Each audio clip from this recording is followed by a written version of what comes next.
All right. Welcome back to the Green Logbook. Thank you for joining me on this Christmas Eve live stream. Just trying to get all this stuff together here. Bam, bam, bam. All these windows opening up at one time. I don't know what the hell I just pressed. Well, nonetheless, welcome back. 12 Bravo 10. Welcome back to the live stream, man. Good to have you on here. Today, it's really just about, talking about what's going on for Christmas and wrapping some gifts as I'm doing it. Got a whole lot of stuff here that I probably should have wrapped a long time ago, but it is what it is. We'll get it done. We'll get it done. I'm curious how everybody out there is doing. 12 Bravo. Good to have you, buddy. Always. Let me see here. Let me open up this window here. Awesome. So, Christmas Eve, right? I had a lot of thoughts about doing a video, a live stream during Christmas Eve, right? It's supposed to be a time for family and a time for friends and all that. And I sat there and thought, you know what? I do this every Monday and Wednesday. Why not go on and do it this Wednesday, right today? And I figured, there's a lot of folks who, I put that post out, with you can vote on it, asking folks, should I continue these live streams? Are you getting anything out of it? Is it a good way to connect and this and that? Hey, good morning, Navy Cop. Good morning, Navy Cop. Good to have you, buddy. So yeah, it took a lot of thought about it, and I figured, my family's not doing anything in the morning anyway. They're out there watching, some movies, just hanging out, and I figured, let me get an hour in, 2 hours in of connecting with vets out there, connecting with folks out there who want to watch the live stream, and to just to talk, just to see what they got going on for the holidays. That's it. With that, give me 1 second here. I forgot one thing in the other room. Let me go grab that, and I'll jump back on this thing.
All right, back at it. Back at it.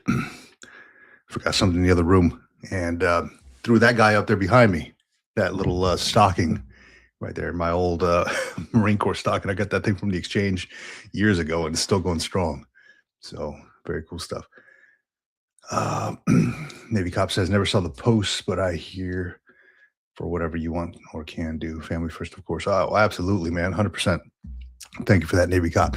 So yeah, no, the post that I had put up there was simply this. It was, should I continue doing these live streams? Are you getting anything out of it? So it does. I do tend to talk for a while, probably about 2 or 3 hours or so, and just connect with folks, bring them on the live stream and all that. And I just want to make sure that folks are actually getting something out of the connections versus me just kind of talking on the live stream. But no, I appreciate it. I appreciate it. I got some good responses on there saying, "Hey, look, folks do want to jump on and talk and connect on a live stream." And the big thing, I started it especially around the holidays because I feel like there's a huge group of veterans out there who still want to connect with a lot of folks. Um, connect with the tribe, the camaraderie, and all that stuff, and share in some drink, coffee or hot chocolate, whatever the heck you got going on, right? Hopefully, it's not like whiskey or something in the morning, but it is what it is. I'm not judging. I'm not judging. Javier Grant 70. Hey, good to have you, man. Just saw this and decided to stop by for a second. Greetings to all I appreciate it, man. Thank you very much. If you're just stopping by, let me tell you a little bit about it. I've been running this live stream session for probably a few weeks now, and it's just a way to connect. Imagine a table with like the VFW or a coffee shop or something like that, and just having some laughs, talking some good stuff, telling stories, sharing experiences with fellow veterans.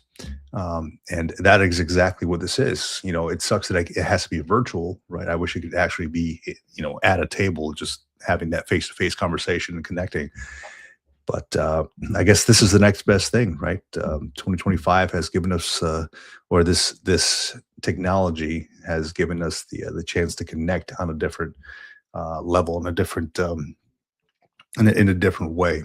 So thankful for that.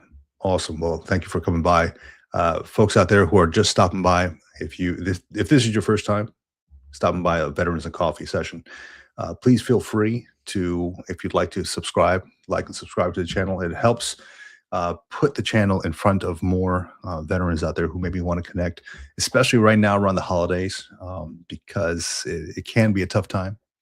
And that's precisely the reason why I started doing this stuff.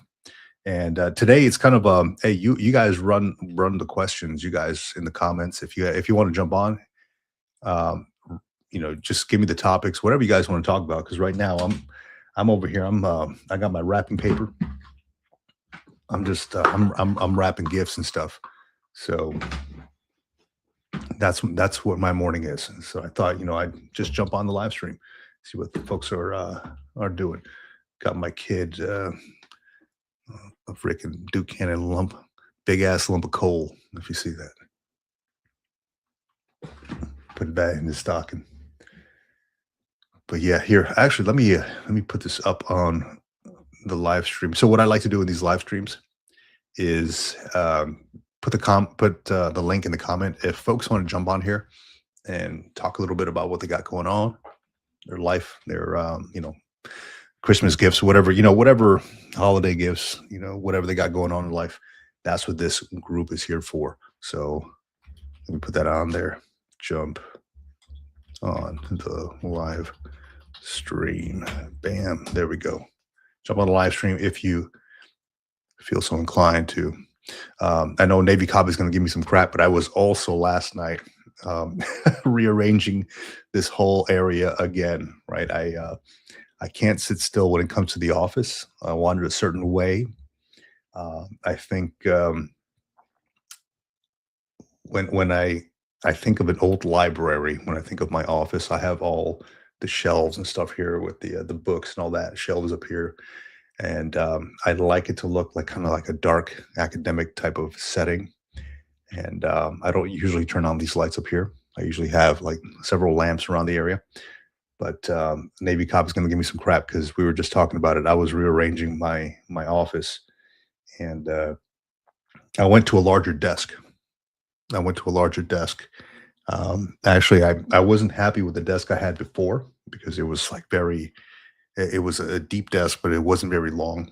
And I ended up going to IKEA a while back and getting actually a kitchen countertop, which almost extends from wall to wall. And that's the desk now, the kitchen countertop. But it seems to work out pretty well. So let me see here. Navy Cop says it's 5 o'clock somewhere. That's right. That's right. Taking that a little Alan Jackson for your day.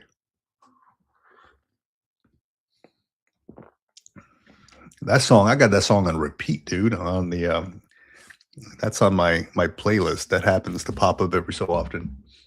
Old Alan Jackson. Let's see. Navy Cop says for me, it's a connection that regular videos and other social media doesn't provide. Provides the connection I don't get on a daily basis. Virtual is better than nothing. Yeah, I agree. Virtual is better than nothing. It's a way to connect, especially around this time.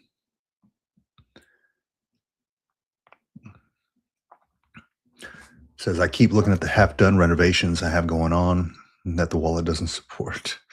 With the current job situation, I hear you keeping things changing. I do. So Um, yeah, this year has been quite a few changes. I did redid the front yard, put up a fence, landscape and stuff, put a bunch of trees up for a little bit of privacy. 2026, I'm working on the backyard. Um, I share a fence with a neighbor, so I've never shared a fence with a neighbor before. So in this new house, I do. So I have to talk to the neighbor and see about potentially splitting costs for this fence. So it's the neighborly thing to do rather than just start putting my own stuff up. But yeah, it's a couple new things happening. I'm putting up more trees, more landscape, more greenery around there. I know. I think Georgia Joe. We talked about it quite some time when he was on, um, about going outside and touching some grass. And that's precisely what I want to do. Like plant more things, make it more livable outside.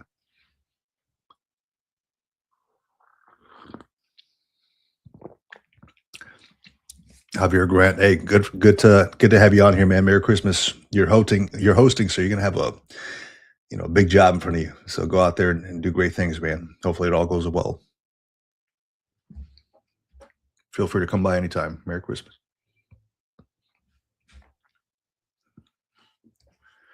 So yeah, actually, let me start this stuff here. I got my wrapping paper here. But you guys run the topics here. What do you got in mind? You got anything, Navy Cop? What's on your Christmas list, man? A clean mug? What's on your Christmas list?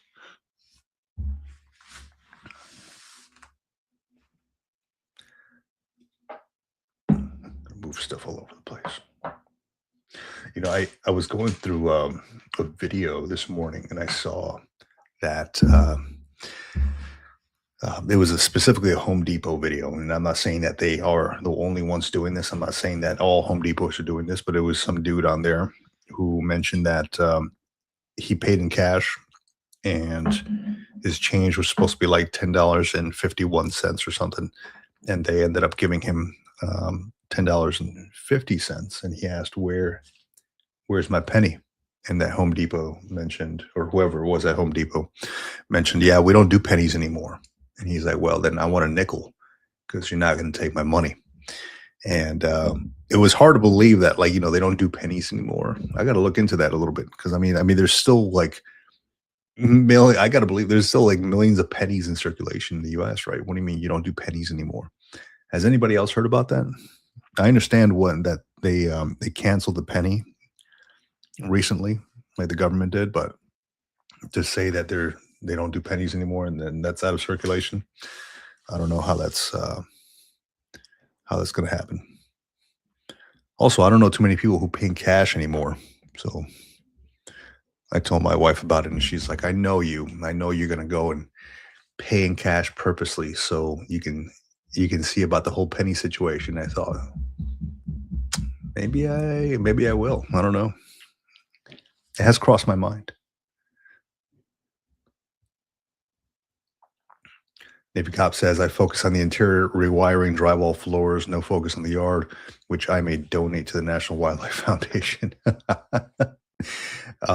I was living in North Carolina, I had we bought a property. It was like a bank owned, repossessed property that we bought, and it was like they fixed it up and all that. And it was funny because I did not realize in the back of the property was this little creek. I mean, I knew it was there. I just thought it was like, like city property or something. And at one point, I mean, it was behind my fence, right? And I didn't realize that was my part of my property. So, and it was like on a quarter acre piece of land in North Carolina. And it was in an HOA, and I got a letter from the HOA saying that I am inhabiting vermin. I'm inhabiting vermin behind my property line or behind my property.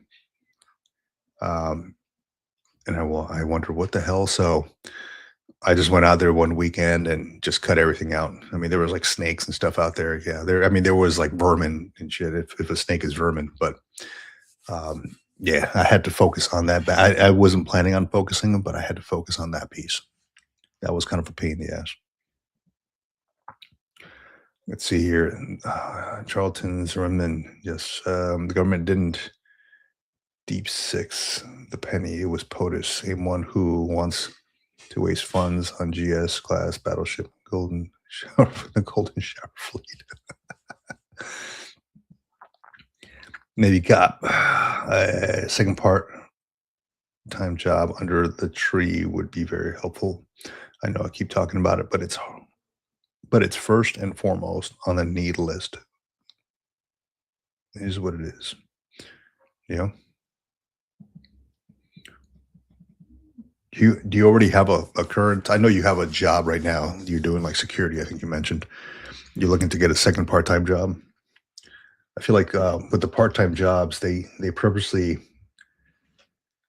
Well, I don't know exactly how it works. I haven't had a part time job in quite some time, but a part time job, you don't get benefits from that, do you? Like health benefits and all that. I'm not exactly sure how it works.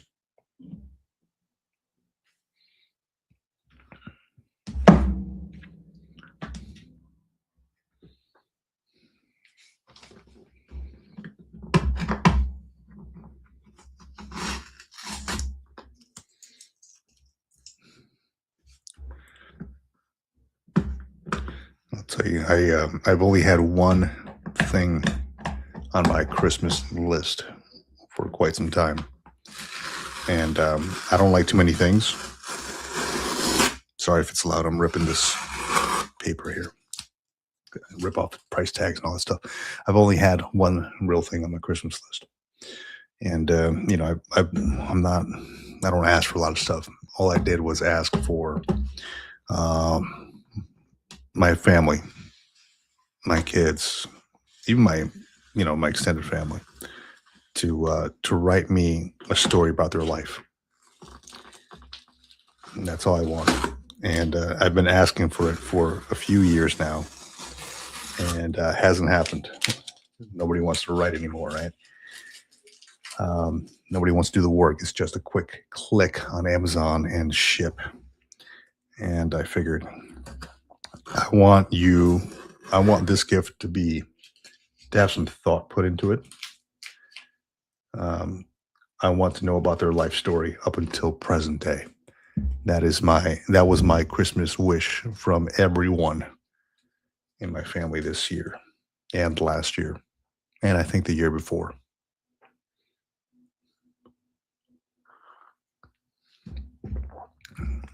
Navy Cop says, I work part-time security for a local community college a couple of days a week. I can get some benefits, but wouldn't get a paycheck if I kept them. VA does the job. Yeah. Hey, Beacon Austin 4717. Hey, good to have you, man. Merry Christmas to you. Merry Christmas to you, man. Curious what's on everybody's Christmas list if people still ask for gifts.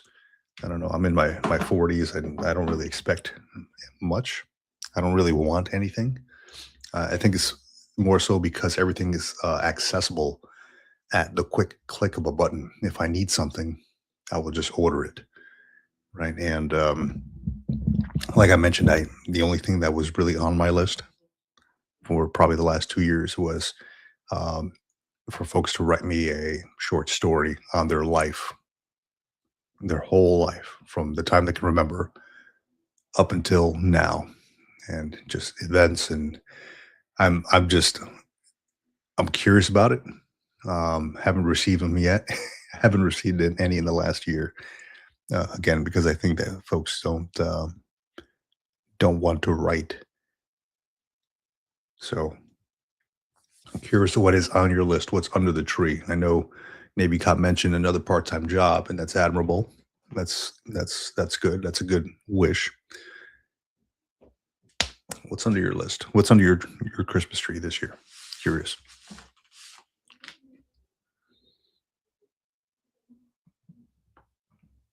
I took a break from the coffee today. I'm not drinking coffee today. So I started making this this hot chocolate that I used to make my mom used to make it when I was a kid, and it has like different spices in it and stuff, and it's really good. And what you do is you get the piloncillo. It's called piloncillo. It's this round thing that you have to mix with water or milk, in this pot, and it kind of extracts all like it's like brown sugar and cinnamon and all this good stuff mixed in with this chocolate. So good, so good. Let's see here, Bingham Austin. This is the first year that my firstborn child is out of the house at university, so to have her home is a blessing. Awesome. Time is indeed getting short. Turn 50 next year. Look at you, man. Turn 50. You definitely don't look 50 when you jumped on the live stream. You can still pass for your like early 40s. That's awesome, man. You're doing something. You're hydrating and you're moisturizing, I suppose.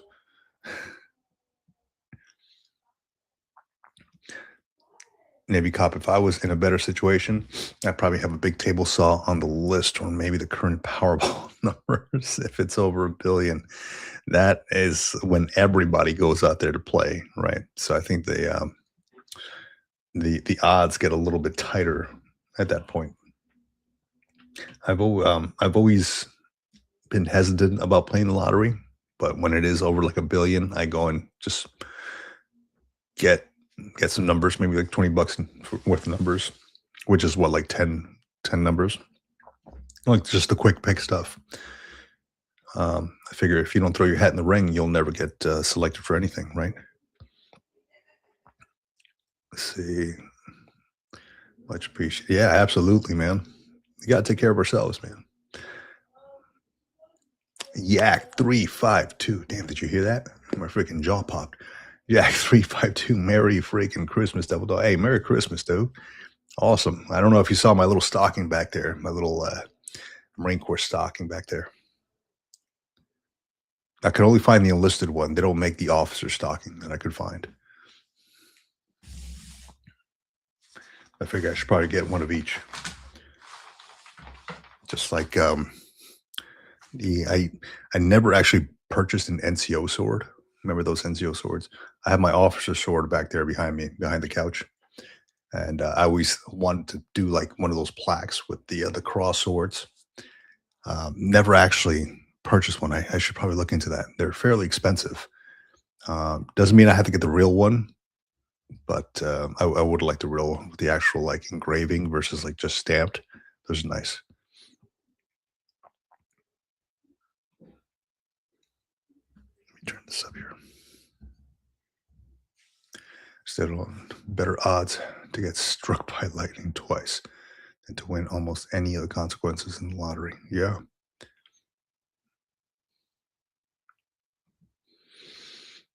I feel like I've gotten more luck with the scratch offs than the actual lottery itself.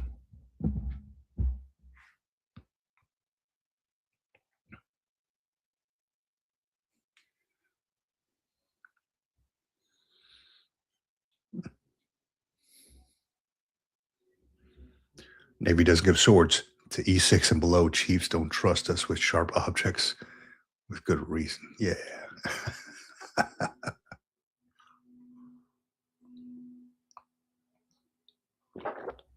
Oh man, that's funny. That's funny. It was always kind of strange to me how, like in the Marine Corps, the E6 was the staff sergeant, right? You have crossed that threshold from an NCO, non-commissioned officer, to a staff non-commissioned officer, which is a huge step, right? You're now considered one of the more senior leaders, not yet a senior leader, but one of the more senior leaders. And when I did go to Newport, Rhode Island, one time over there at Naval Station Newport, I went with a group of other staff NCOs, staff sergeants, gunnery sergeants, all the way up to a master sergeant. And we're kind of hanging out. We were like, hey, let's go get something to eat. We went out to get something to eat. We went on base afterwards because we were staying on base at the Navy Chalet. And a couple of them were like, hey, let's go to the Chiefs Club. And then they turned to me and the other staff sergeants like, you guys can't come in, man. It's E7 and above. And I'm like, damn, just when I thought that I made it and crossed that threshold into staff NCO ranks, I'm still limited. I can't get into the Chiefs mess club. So that was that was a little experience I had. Georgia Joe, welcome back. Good to have you, man. Good to have you. Yeah, I was kind of playing with the idea of running a live stream today because it is Christmas Eve. And I figured, I've been keeping it going for quite some time. Might as well, still connect with the folks out there, the veteran coffee crew, as I call it, and continue connecting. You know, um, I don't know everybody's situation. I don't know whether or not you have family there with you or not, but I like to think that we got a good group of folks here to connect. So thankful for that, and I ultimately decided, obviously, to do the live stream and to continue connecting to just talk about whatever's on your mind as I sit here and I wrap gifts with sharp objects.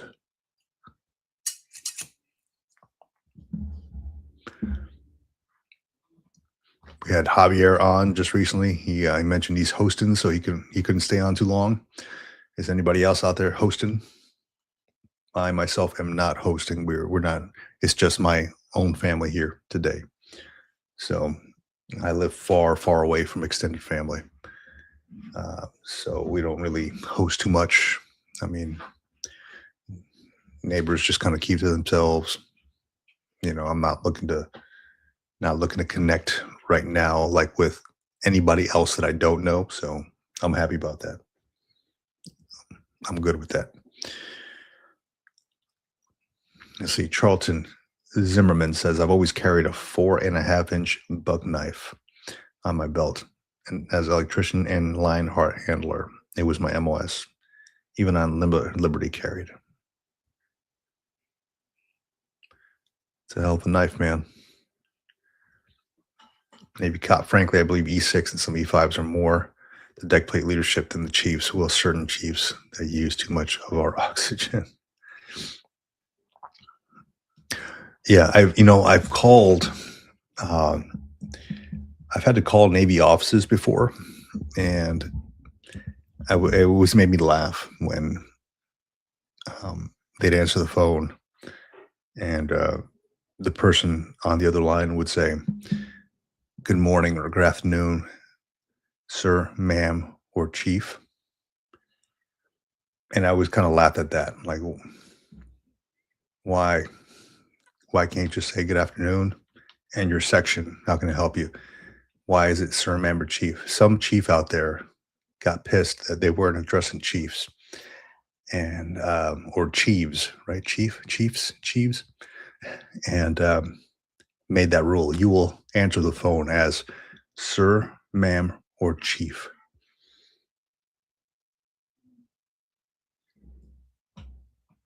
I found that funny.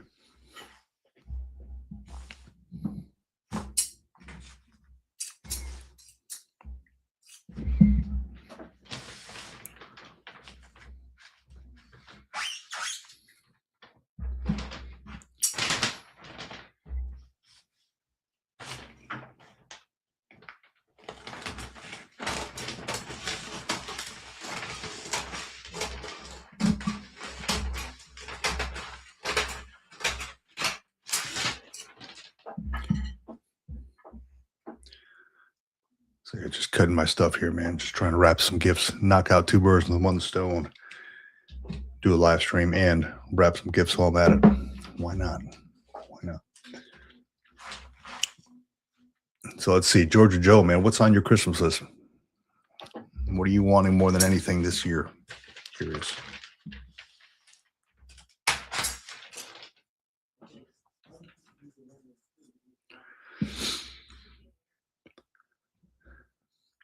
The worst is when the base bows down to the officers' wives and forces to salute the blue stickers on the cars on entry when we still had them. That was an Air Force thing. I remember that. They had the blue stickers and the red stickers on the cars. Yeah, let me fix this here. had the blue stickers and the red stickers on the cars.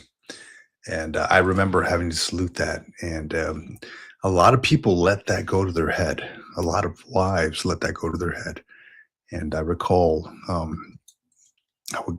being at the Marine Corps Exchange one time, and there was a master sergeant. You know, you have these Marines or these Navy personnel, folks who will run certain parts of the exchanges. And I was in line at customer service because the line was shorter there. And this master sergeant was arguing, female master sergeant was arguing with this, um, what I assume was a wife, because she very well made it known that she was a spouse of a major or something major, I think. And then I forgot what the argument was about, but then I was brought into the conversation because I happened to be working military justice, and there was some talk of like legal action, and I was listening. I'm like, yeah, that's not a thing. Whatever they're talking about, that's not a thing. And then the master sergeant saw me. She knew that I was working for uh, that job, and she's like, "Sir, can you help me educate this major's wife on this and that?" It was funny the way she worded it, and I was like, "Yeah, ma'am, that's unfortunately that's not a thing." You know, she left all pissed. But yeah, there's I don't know if it's still like a heavy topic these days, but back in the day, I know that these spouses used to let that run to their head big time. I've heard it several times.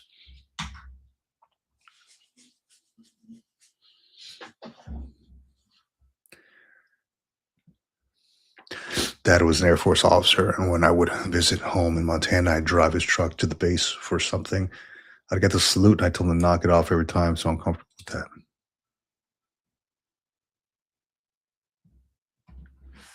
Hey, man, that salute, that's it's an earned thing, right?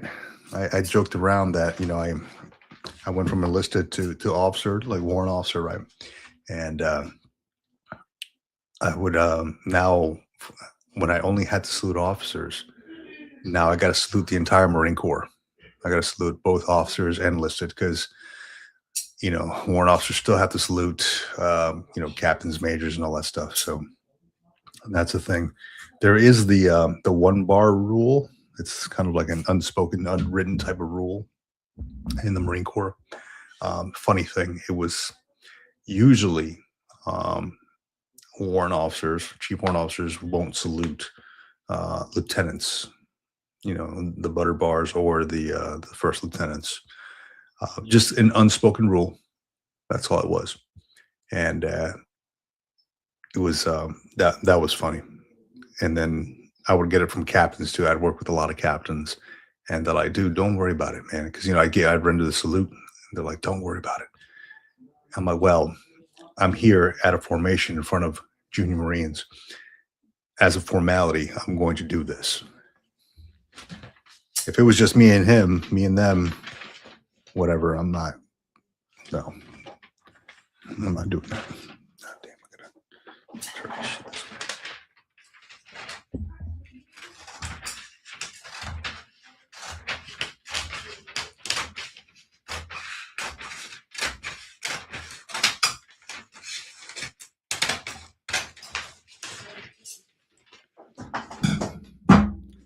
Can't even get a straight line on that guy.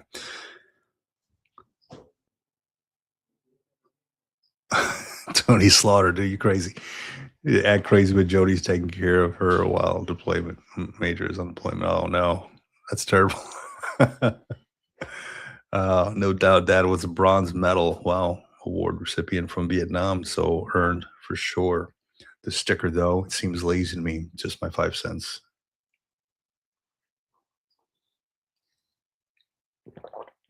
Yeah, so the sticker hasn't been a thing for probably the last 8 years, I think. I recall getting a sticker when I was at Camp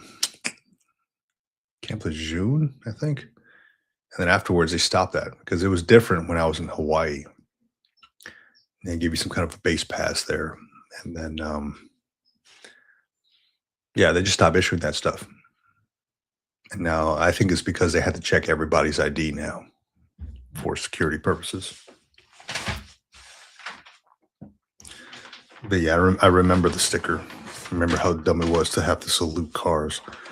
And I remember seeing groups of like young and dumb Marines saluting cars with nobody in them. And I thought to myself, why the hell are you doing that?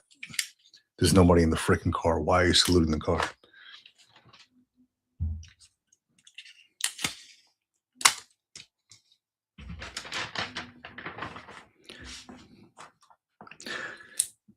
I'm curious what folks got their significant others for Christmas as well.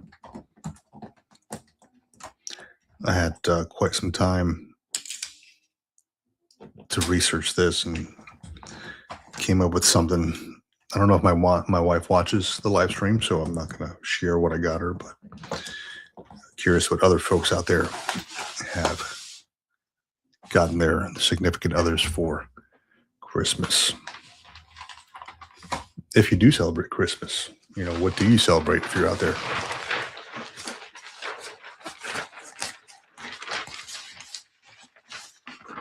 Anybody out there celebrate Festivus?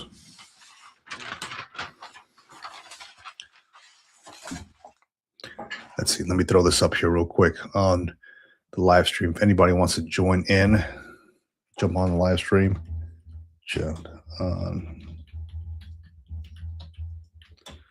There you go. There's your link to do so. Feel free to jump on the live stream and talk about what you got going on for Christmas. Are you hosting? Are you going anywhere? What kind of gifts did you get, folks? All that good stuff. I got time right now. And I got tonight, we got this Wagyu prime rib. It looks so good. It's like all like marbled meat and fat on there. I'm gonna roast that tonight. So it's like I don't know. It's like maybe 6 pounds. Good piece of gear.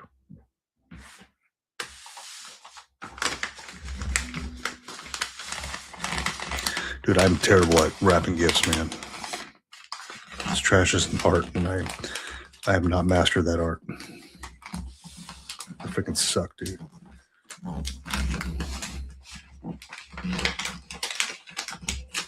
You can hear all of it crinkling. It's just terrible. Hey, whatever. It comes from the heart.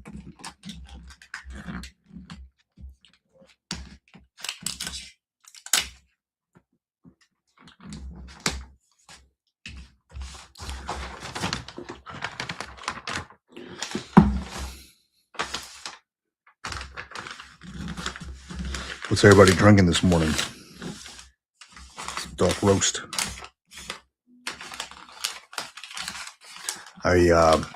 I went a little out of my normal bounds, and I put in some of this hot chocolate. Some of this hot chocolate I kind of grew up with. It's got like brown sugar, cinnamon, bunch of spices in there. It's like a Hispanic thing, right? They throw this thing called piloncillo in there. It's like almost like a brown sugar type of, looks like a hockey puck almost, and then you just kind of let it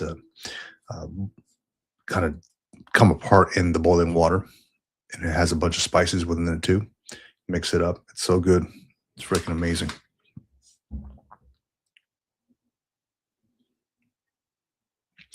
Charles and Zimmerman, ensign in Navy, is Butterbar. I had to give duty report to one of the first female ship assigned. Awkward as an E4. Ensign Day was her name. I called her ma'am. Yeah, call her ma'am. The old Butterbar is still learning their ways, right? Well, where would they be if they didn't have their staff NCOs and chiefs to help them learn?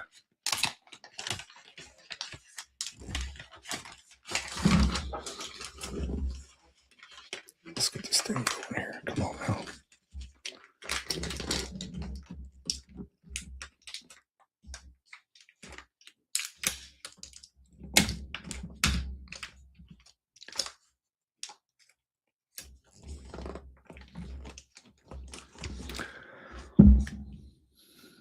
Tony Slaughter says someone is going to get the same gift they've had or barely had all year.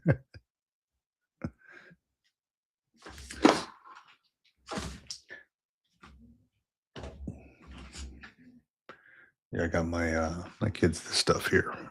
Lump of coal. Big ass lump of coal. And a couple other little things here and there. I think that's good because that's just stuff is noisy as hell. I'm going to take a break from wrapping the gifts here. All right. Let me get this thing set up and then we can have the real live stream stuff. There we go.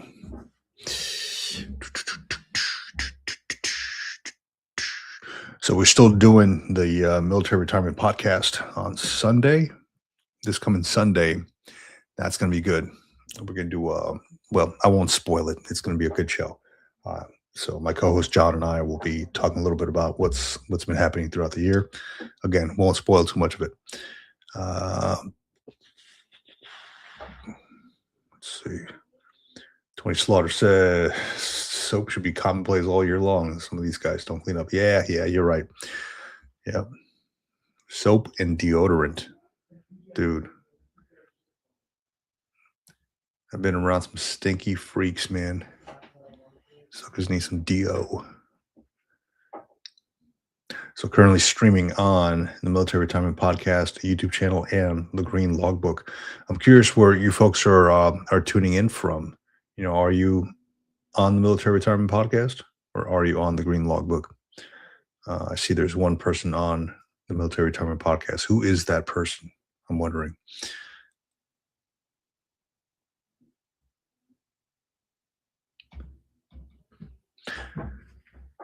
So yeah, you guys ask some questions, ask away. Curious if you're curious about anything going on. One of these days, I'm going to give a tour of my studio here and kind of show you what kind of books I have going up and the whiteboard and all that stuff and what this here looks like. One of these days, I will do a studio tour. Somebody had asked me about that, like what's the studio look like? I said, well, it's an office in my room, in my house, right, that I just kind of painted the walls of and made into a studio. So just kind of made it as comfortable as possible for me. And I had to I took out my carpet. I had a like a rug here. I found like a couple yellow stains there. I do have a little dog and a cat. And I'm like, man, it smells terrible. Let me take it out of here. What we got on the line? Oh, we got Mario here. Just noticed he got. Okay. Mr. Mario, what's going on, dude? How you doing? What's up, brother? How you doing, man? Hey, hanging out, dude. Merry Christmas to you, brother. Merry Christmas. I noticed this last week and I didn't ask about it. AKA Battle Bean. Tell me about that. You want to know the backstory of the I know Butterbean. Battle Bean. Yeah. So this all happened when I was in Fort Lewis, Washington. Yeah. Stationed there.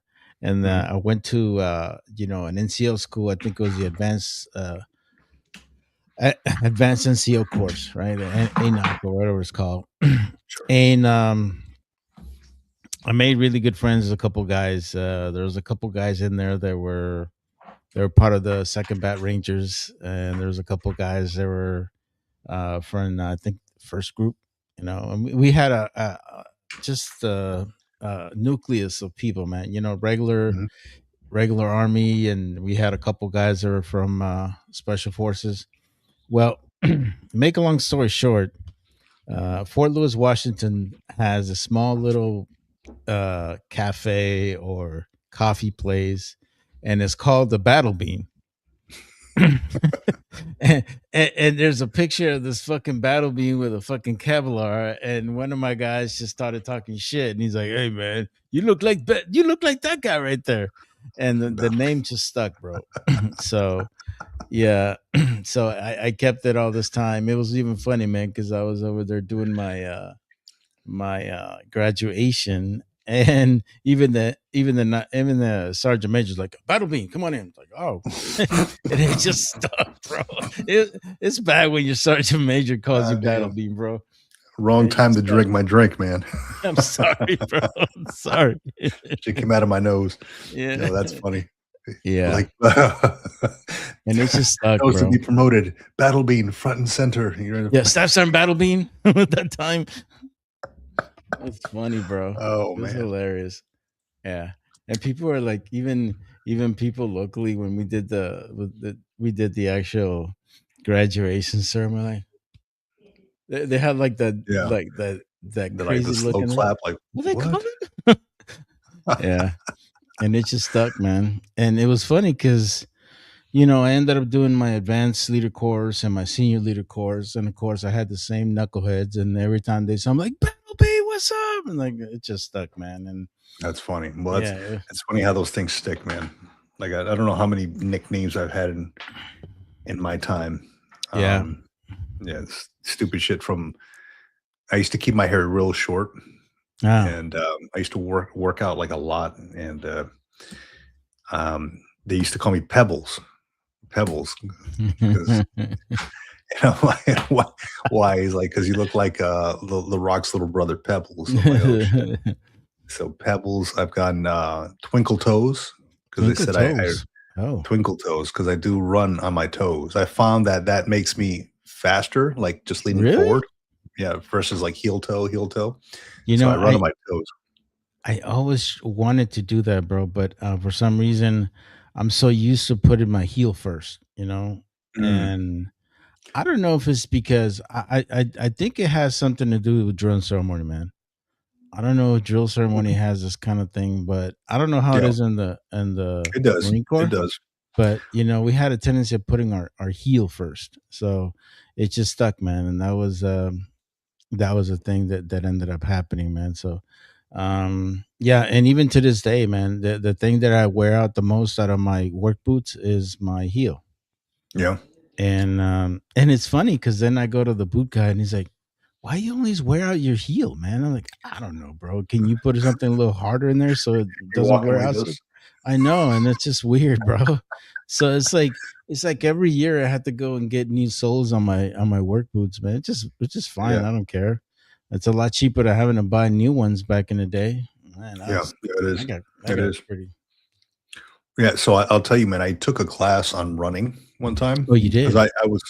I was a big runner. Like I ran the Marine Corps marathon, and then I ran a Oh, couple half marathons and stuff. 5Ks, hmm 10Ks, and all that.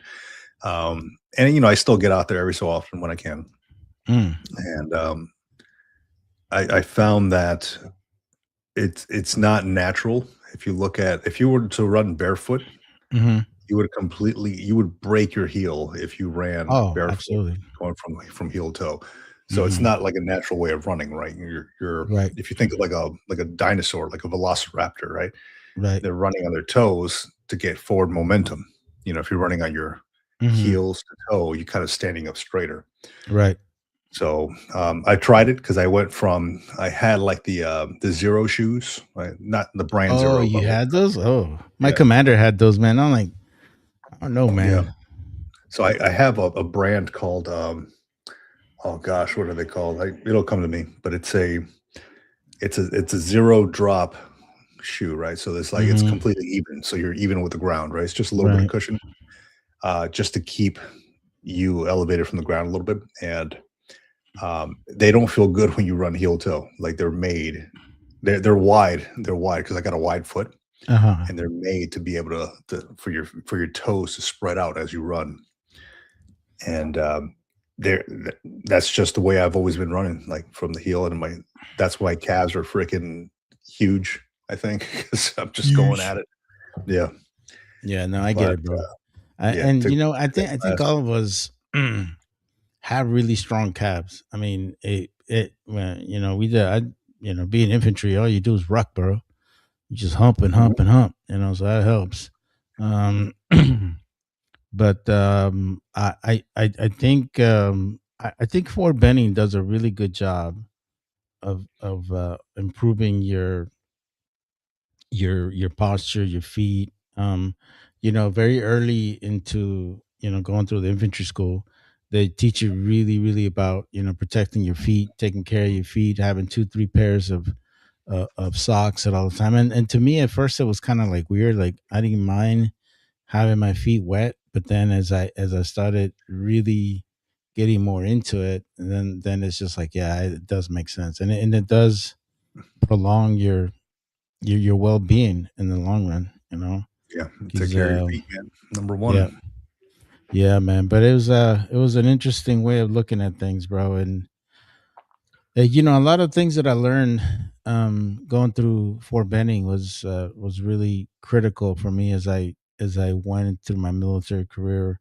Um, I guess the only thing that I didn't learn was to take care of my knees because I had a tendency of jumping out of things all the time, which was kind of dumb. Because then after I went infantry, they put me in tanks and I went through their AIT, their MOS school and all that stuff, and I had a tendency of jumping out of the M1 a lot, and that M1's pretty tall. It's not a short vehicle per se, Right. so those are all the things that I kind of wish I could have done, because I remember back in the day my tank commanders used to get on my butt all the time about using you know the the stuff that's for you to climb properly, and I never Yeah. had Yeah. and Per the instruction. yeah, exactly. And then also going through airborne school didn't help either, I mean, Oh uh yeah. I've heard y- some crazy yeah, things about that. dude, I saw some real gnarly stuff, man, at school, bro. I saw a couple guys that just seriously broke their whole freaking leg, and I saw one that completely messed up his hip. It was really bad. The Wow. thing is, he ended up just landing in a really bad area. It wasn't compacted, because usually they want you to land like softer areas, like soft ground and stuff like that. Yeah. This dude ended up landing near the some sort of. It didn't look like it, but it was like, I guess it was a back in the day. It was one of those landing areas for the crop dusters. So Hmm. the area was pretty hard. When he hit it, he hit pretty hard. Obviously, he didn't bend his knees like he needed to, but it's just it was unfortunate. But it was funny because we had a couple Marines in our school. We always have Marines in airborne school.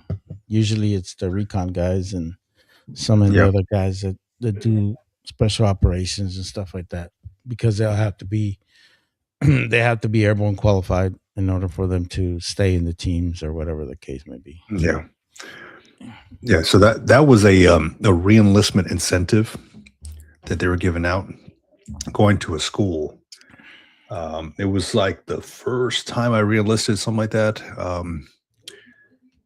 Sometimes they give you bonuses and stuff like that. Like mine, they gave me a small bonus, and it was like, we'll also potentially send you out to a school, right? So I Potential. chose, yeah, exactly. So I was like, oh, that sounds cool.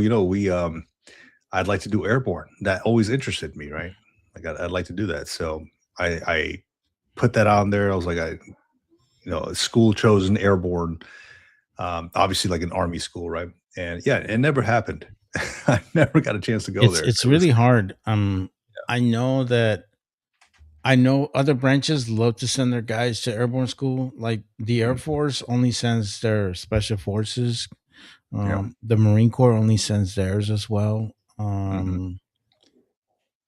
And it's because it's an expensive school, bro. I mean, it's 2 weeks Yeah, of I hell, can imagine. you know, and all the equipment that you got to use and stuff like that. Like the Army spends a pretty money sending people to airborne school, or send them to air assault school, or all these other schools that we have.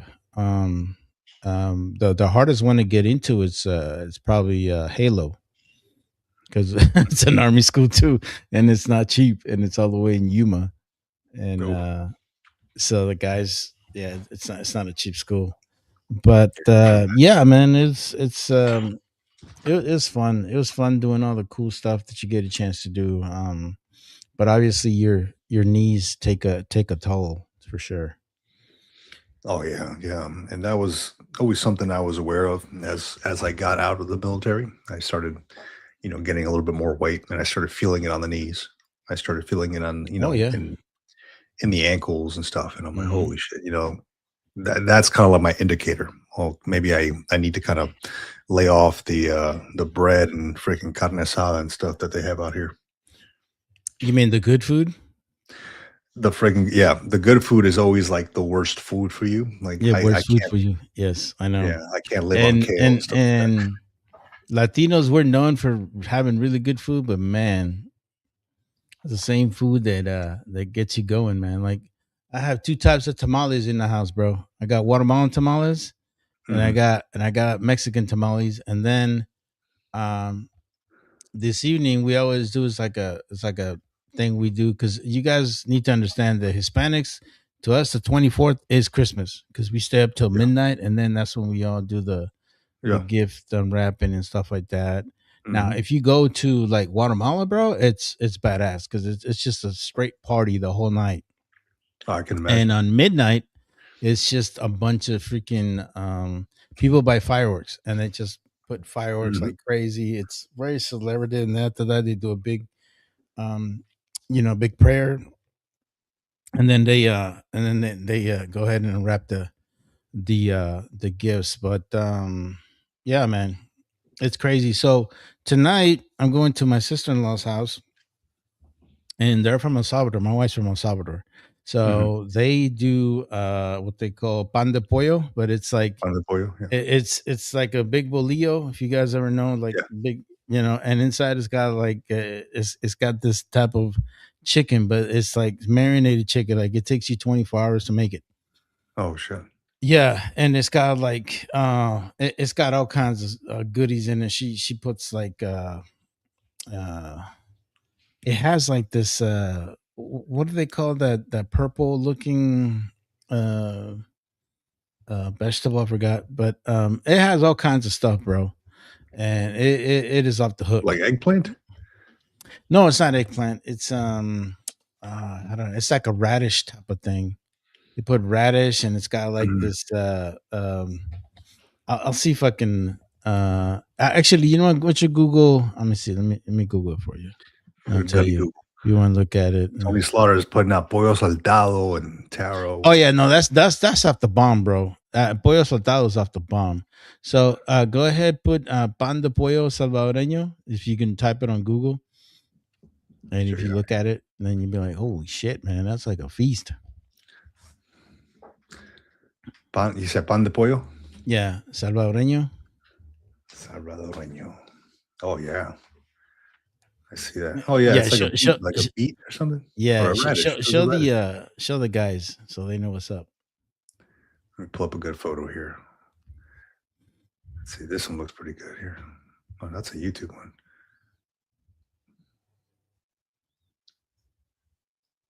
Pull that thing up here. Yeah, pupusas too, bro. I mean, like we just had pupusas last week because we celebrated my grandson's birthday, and my wife had a lady that came to the house. We had a big ass fucking party, and yeah, we had like yeah, look at that, man. It's off the chain, bro. I always It have looks like good, two of man. them motherfuckers. So it has Made like me it hungry now. has yeah, I know, bro. I'm sorry, but it has like the chicken, and they put like a sauce on there, and it has like lettuce, and you put a little bit of radish on it. It's off Yeah. the chain, bro. Hell yeah. Off the chain. See, I grew up eating just Mm-hmm. pernil with arroz con gandules. That was Yeah, always man. like the Off the go-to. hook too. That's off the Yeah. chain, bro. We used to have this thing called ensalada rusa. Yeah, yeah. It's yeah. Oh man. It's Yeah. off the chain, bro. Off the chain. I So I love know that Peruvian food too. Guatemalans like their parties, dude. Because when I was out there, when I went to by Lake Atitlan, Mm-hmm. they there was I don't know what it was called, but there was a lot of people at the cemetery up top. Mm-hmm. There was like cemeteries on top of a hill, right? Mm-hmm. And I kept hearing like just walking around, I kept hearing like loud music and like just Mhm. explosions, boom, boom. And I was like, I asked the lady at a shop. I was like, "Hey, what is that?" Mhm. They're like, "Oh, it's a celebration, like Dia de los Muertos or something." Oh I yeah, think so the that's what Dia it de is. los Muertos in Guatemala is a little different, bro. It's similar to how the Mexicans do it, but Hmm. we don't paint our faces and stuff like that. Some of the regions do it now, but not all of them. Most of them is all about. A lot of them actually end up doing like kites. They have the kite festival, and I mean, we're talking about these kites that are just massive, man. They're like freaking Yeah, 10 feet I've seen those. tall, and they go to the to the actual places where people are at the cemeteries, and they fill them up with flowers and all kinds of Yeah, stuff. They do like this circle thing, and it's got like all these yellow and orange flowers on there. And yeah, it's really beautiful. But I think the festival of the kites is very popular because it kind of celebrates not only their culture but like their family history. It's on the kite. It's really elaborate, really yeah. beautiful, man. I've seen a couple of them. I've seen some pretty big ones out there, Oh, they're and I was, massive. yeah, the it was a couple families out there that I saw that were flying kites, and I wondered, like, man, this is like a really like a kite heavy culture, right? But I mean, for good reason. You go up a little bit higher in Hmm. the mountains, there's a lot of wind, you know. I mean, and Hmm. these folks were flying their kites. It looked like a freaking mile away. I mean, there was like a ton Oh of yeah, twigs but and usually hitting the around that ceiling. time there's a lot of wind, so it helps. Usually you don't feel it like right away, but once it starts getting up to like good 50 feet, that's when you see the the the current and all that kind of stuff, and it's Yeah, it's really pretty really incredible, cool. dude. It was a beautiful culture when I went out there. I still think about it every day. Like, man, I'd Yeah, really love and to. actually you just saw a portion of it, bro. You just I saw a did. portion. Yeah. And you should definitely make another trip. That's for sure a great place to go. Right. I would also tell you go to El Salvador. It's very nice there now. Very safe. A lot of American tourists are going there now. So and the thing about it is El Salvador has always been really known for their surfing. So Mhm.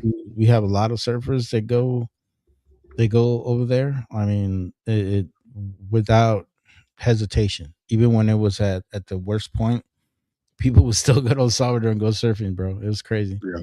But now it's even Right. more because it's more tourist friendly, and they got rid of all the gangs and all that stuff. So Mm. more people are going over there to visit. Yeah. So Tony, if you live in Maryland and you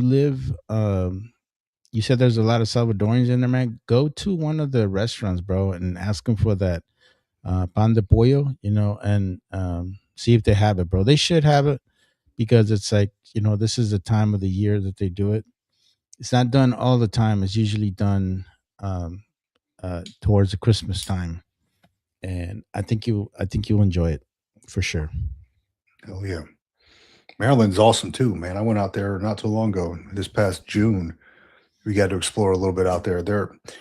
I have a cousin who is married to a Salvadoran lady, Hmm. so like they made us, a bunch of like the pupusas and all that stuff. Hmm. Really good stuff. Really good stuff. I got a good friend that I deployed with, Salvadorian guy, Hmm. and he lives somewhere in Georgia, I think, and he's a chef out there. And it was funny Okay. because we just talk shit to each other all the time. And I was over there, and I was at the airport in El Salvador. We had a layover from Guatemala Hmm. back to back home, and I saw a group of, I don't know what this group was. They were all Hmm. wearing tracksuits, right? All wearing, like, they had to have been a team of some sort. Oh, cycling is really big in Central America, bro. It is. The taxi driver, I thought he was listening to a soccer game. It was a cycling Yeah. like cycling, whatever it Cycling was. is huge in Central America, and I'm gonna tell you something. You try, you think the Tour de France is fucking hard? Go and fucking bike in Central America. You're fucking hating life, man. Those them little big ass fucking hills and trying to come down. Fuck Yeah. that. So this team at the airport, I saw them and like I don't know what they were. They didn't have like they had like a big, Adidas jacket on and Mm, the logo. I couldn't make out the logo. I was like, what am I looking at here? But it was like a mixture of like women, men of all mhm, different sizes, right? And I'm like, I mhm. can't make out what team this would be.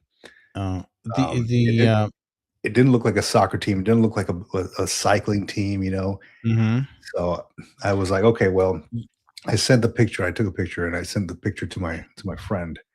I was like, bro, did I just take a picture with like the Salvadorian thumb wrestling team? Like what team is this? And he's like, dude, I don't know. I don't know. I wish I would have asked him, like, hey, Yeah, what do you I, do? I can guarantee it was probably, you're not gonna believe this, but the other sport that's really huge in Central America is badminton. I knew you were gonna say that. Badminton. Badminton, bro. I'm like, what the That's probably what it was.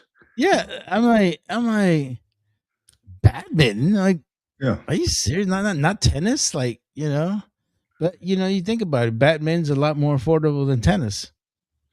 Yeah. Yeah, And it is. and in most cases you don't need a court. You can just, make anything up out of it. Just put a netting, you get to go. Yeah. Get yourself a little racket and Yeah. a little rubber ball and make your own speed cock. And I started looking into this because I thought it was.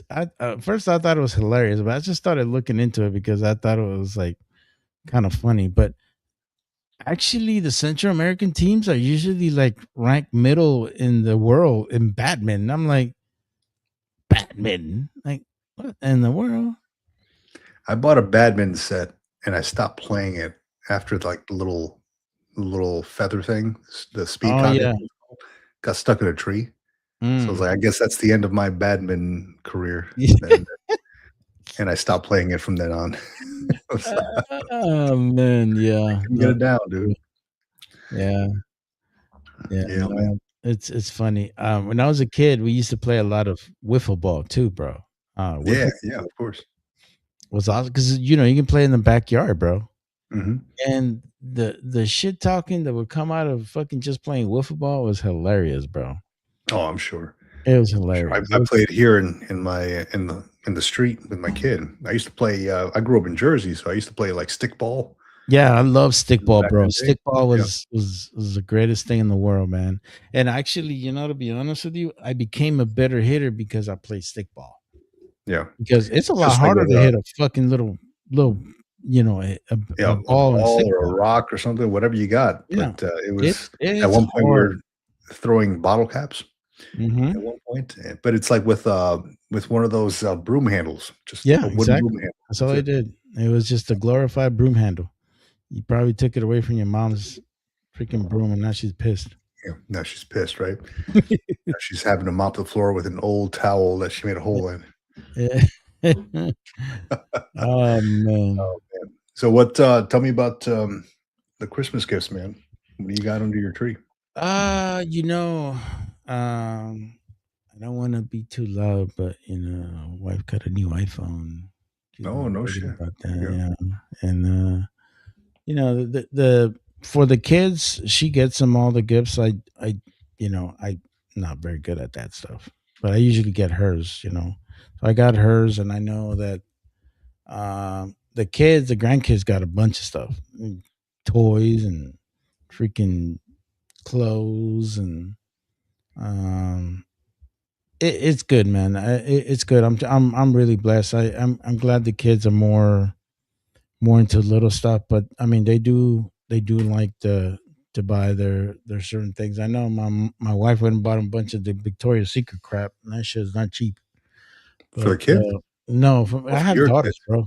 I have Okay. daughters, and then my Yeah. grandsons. Yeah, they're just gotten a bunch of toys and stuff like that. So no, it's good, man. It's good. Just truly blessed. I mostly care about just seeing my kids because this is the time I get to see them all. Yeah. And that's the most important thing to me. Yeah. Yeah. I can only hope that I have that as I get older and start, potentially one day having grandkids and stuff, seeing them Yeah, here. and I would always try to tell you to make sure that they, regardless of what they got going on in their life, but Hmm. make a priority for Christmas because that should be the one time you guys should all see each other. We're getting to the point that we like to have the kids on the summer for at least 1 week and have all the kids here for Christmas. New Year's they kind of like to do their own thing, but at least Christmas I like to have them all together. No, absolutely, man. Yeah, that's one thing. I was not normally I go to my parents' place for Christmas and for New Year's, right? But like we just spent so much this year. I'm like, look, maybe later on in the year, had a conversation with my parents. Maybe like February. Well, maybe next time they have like a spring break or something like that, we'll go out there. Because right now is I got hit up for everything, Yeah, I like gotcha. the What? house taxes and all that stuff. And I'm like, oh shit. Well, Yeah. Where's your parents live at? Florida, Florida. Oh So wow, that. completely other side of the US. Oh my goodness. So right where I grew up, right? But I mean, it's great when we go out there and visit them. I mean, it's just them two. So I mean, they were considering selling the house because they got a 5 bedroom house out there, and Hmm. like, yeah, it's just us two. All these rooms are empty. So I'm thinking about sending the kids out there maybe for the summer, go hang out with them because they have a pool, and then their community center has a slide pool and all that stuff. So Yeah. yeah, Well, just not only that, but the thing about it is the memories you make with the yeah, grandkids. yeah, absolutely. Absolutely. So, I mean, but the thing is, we're pretty far from almost anybody here. I mean, we kind Yeah. of settled down here because we like the area, and we had good jobs coming out of the military, my wife and I, Yeah. Right. in the area. So I'm like, hey, let's just call this home then.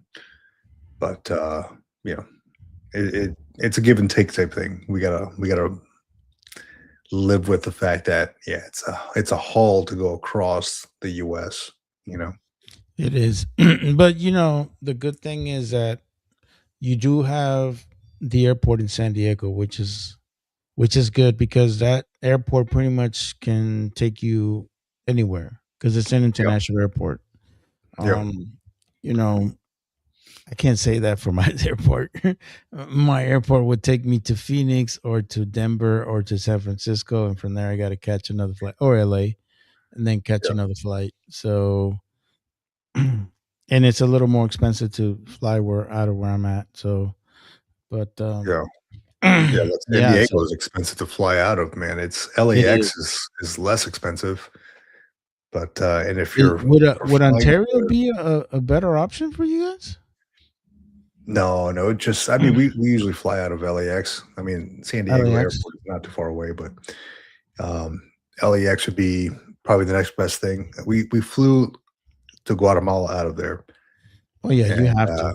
Yeah. yeah, 'cause it from San Diego though San Diego randomly is, um, closer to Guatemala, it was Mhm. like $300 more per person. So then we Oh, ended up like flying out of LAX. It's only, a couple two hours drive hours. away. Yeah. Yeah. But what I do like is because we were playing around with going like to Mexico, you mentioned Oaxaca, which is Hmm. on my list. Hmm. Um, there's a couple places on my list out there. Um, San Miguel de Allende and where else out there? Bro, but Anyway, they got a lot of places, Mexico City even. And there's there this terminal. I mean, you pay an extra like $20 or something like that, and you could take a flight from the Tijuana airport, but you never that's what I was actually have gonna to tell step you. foot. You never actually have to go through the border. You just Yeah. park on the US side and San Diego Yeah. side, walk through this terminal, this Yeah. hallway, and then walk right into your plane, right? And Yeah. the That was flight, smart. yeah, the flight from San Diego to like Mexico City Hmm. is a lot more expensive than TJ to Mexico City, and it's only like what 20 minutes away. Yeah, exactly, bro. It's crazy. So yeah, that was a Yeah. smart thing for them to do. Yeah, no, that was very smart. I mean, it helps the Mexican economy for sure because Yeah. flying out of TJ is a lot cheaper.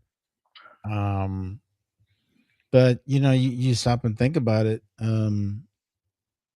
Sometimes maybe flying internationally out of I don't know if TJ flies to Guatemala.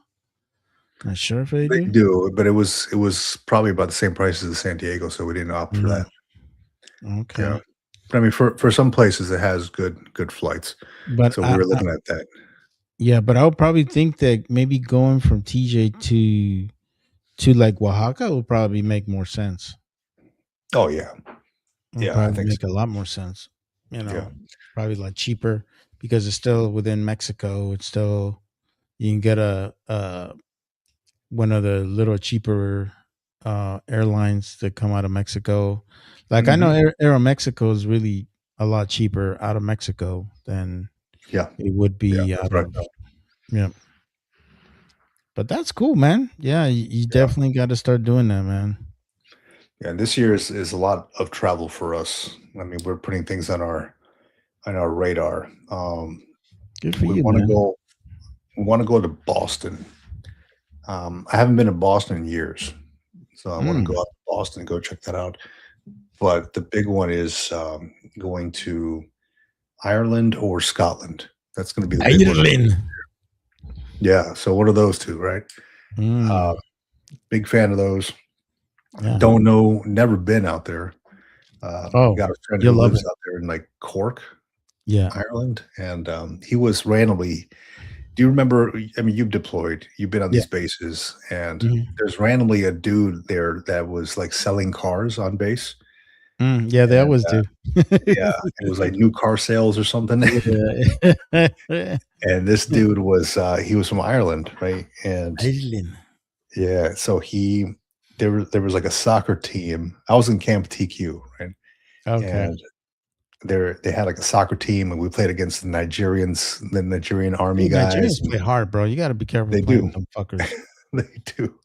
But they had like different soccer, like different nations, right? Like the Irish guys were out there, and they Mm. had a soccer team going. So the guy that we connected with was this Irish dude from the car sales, and he would always sit down with us at the chow hall and all that. So real cool guy. And he was like, "Look, my company is willing to make us like soccer jerseys.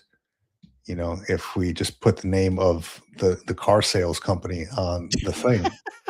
I was like, "Of course, right?" So whatever, cool, let's do it. I still have my shirt. It had like the American Are flag and the you Iraqi flag on there. serious? Oh my So god, bro. they made No, us I soccer never jerseys. I never like playing the Nigerians, bro, because those fuckers go for your ankles and I get pissed. And yeah, no. But I do have a cool soccer story for you. So Yeah. I was in a joint base where just, very few people are there, right? And one of the people that we did have was the Brits. Mhm. Brits love playing soccer all the time, right? They were Yeah. talking shit. One time, and I had just come off shift, right?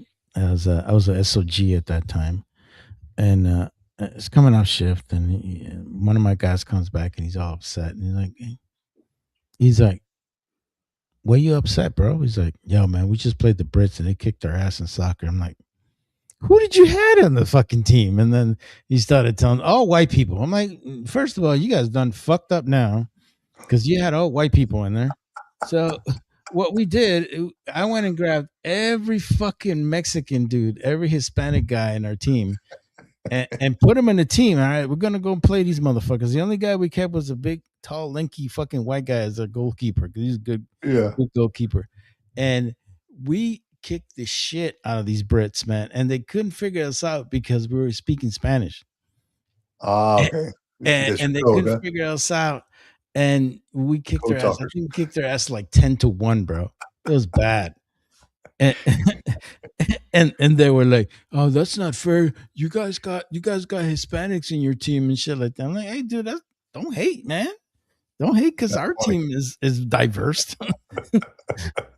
it was funny, man, because we kicked their ass, dude. They were talking mad shit because they beat the other guys, and like, all right, let's play with us, and Yeah. yeah, man, we ran circles on them fools, man. They were pissed.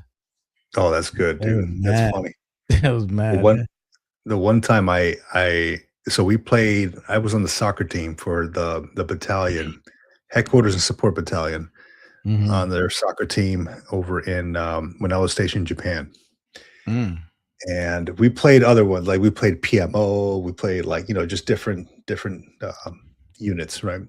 They all Mm-hmm. had their own soccer team. And then um, this Japanese team came and wanted to play, right? They're like, hey, yeah, we want to play, right? And They're tough, bro. I'm like, all right, dude, we lost 12-1. Japanese I are was like, badass in soccer, bro. and I was like, who are these folks? Like, because they play so fluid, like they've been playing all their lives, and they had been playing all their lives together. They happened to be the minor league team for the prefecture, for like the Mhm. county, right? Whatever. And I was like, there's no way that these guys haven't played since they were like 5 years old together, because it was like just they knew their movements. It was too fluid. They didn't just come together in the last minute, right? Well, the thing about it is we hardly ever played together. I remember that time when we played the Brits, we hardly ever Mhm. played together. But Yeah, we've all played soccer since we were little, yeah, played high school or whatever. So it was just easy transition. But one thing I can tell you about the Japanese, bro. Japanese are like there was like top 10 in the world in soccer. yeah. Same thing with the Koreans. They're hard nosed, man. They're really, really smart. They look at soccer like they look at a chess game, bro. They're super Mhm. smart. I think the only downside to the Asian teams is they don't have the size.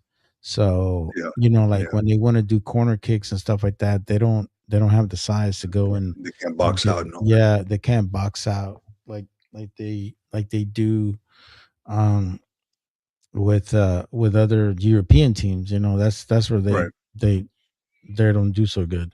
Um,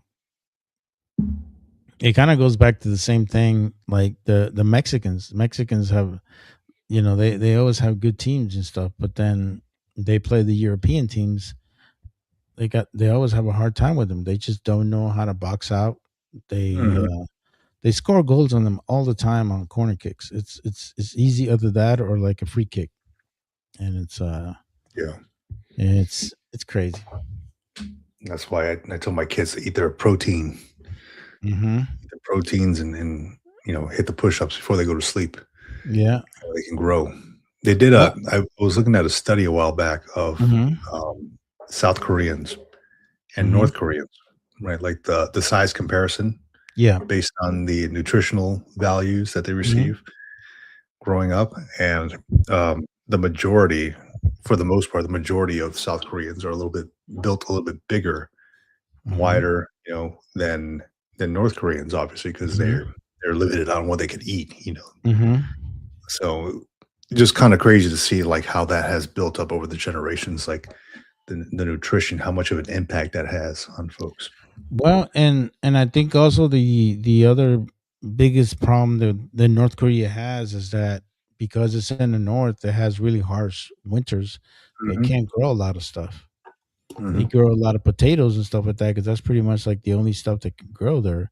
Whereas in the south, it's especially you go further south. I mean, it's like plentiful. You see wheat fields all over. I mean, wheat. And, excuse me, and rice all Yeah. over the place. It's because it's a nicer climate that's able to withstand that stuff. Hmm. Um, yeah, no, I mean North Koreans they do have it pretty bad. They Yeah. You think? yeah, I mean I Rough I life out I there, dude. I still to this day I don't know how they put up with this crap for so long, bro. What's that? How they put up This with what? whole authoritarian like Oh, dictatorian type of leadership that they have over yeah. there. Well, it's kind of Um, a learned behavior from their families, right? It's exactly, and it's it's sad. like, It really is sad, bro. It really is yeah, sad because in in reality, it's funny. I don't know if you ever watch on YouTube where you watch these North Korean defectors, and Hmm. then they actually get out and they go into the real world, and then they see what our military looks like, and they're like, "Oh my God, we can never have stuff like that." Yeah. They talk about how they had barely enough bullets to train and stuff like that. I'm like, Mhm. what the hell? Like, yeah, I mean, it's crazy, bro. It's Yeah. crazy that we take for granted. It is a learn. There's a good. I forgot her name. She's this reporter, Chinese lady, Chinese American lady, right? And she does these reports on North Korea. Um, really good though, where they took an Indonesian doctor out there in North Mhm. Korea, and this guy was treating cataracts. And the thing was, they were using the doctor as a way to get a camera crew in there to film like what life is like in North Korea. Like, Mm. so like, hey, we're gonna come treat you guys, but we have to document the process. That's why you have these camera crews, kind of like tricking the North Koreans, right? Right. And so the doctor actually did his thing, right? He was like actually treating cataracts. Like, Mm. they take the gray out or what, whatever they got to do Mm. for the surgery. And they had like this room. It looked like a church just full, like all the benches were full of people and they had like their bandages around their head because they couldn't be exposed to light yet. And so they wanted to do this big kind of reveal with these North Koreans that had just gotten the surgery. So one by one, the doctor would go and unwrap the wraps from these North Koreans' eyes. Mhm. And they were like, they'd open their eyes and like, they can see this, they can see now. It's not like covered by gray by the cataracts. Mhm. And they would start crying. And they didn't thank the doctor.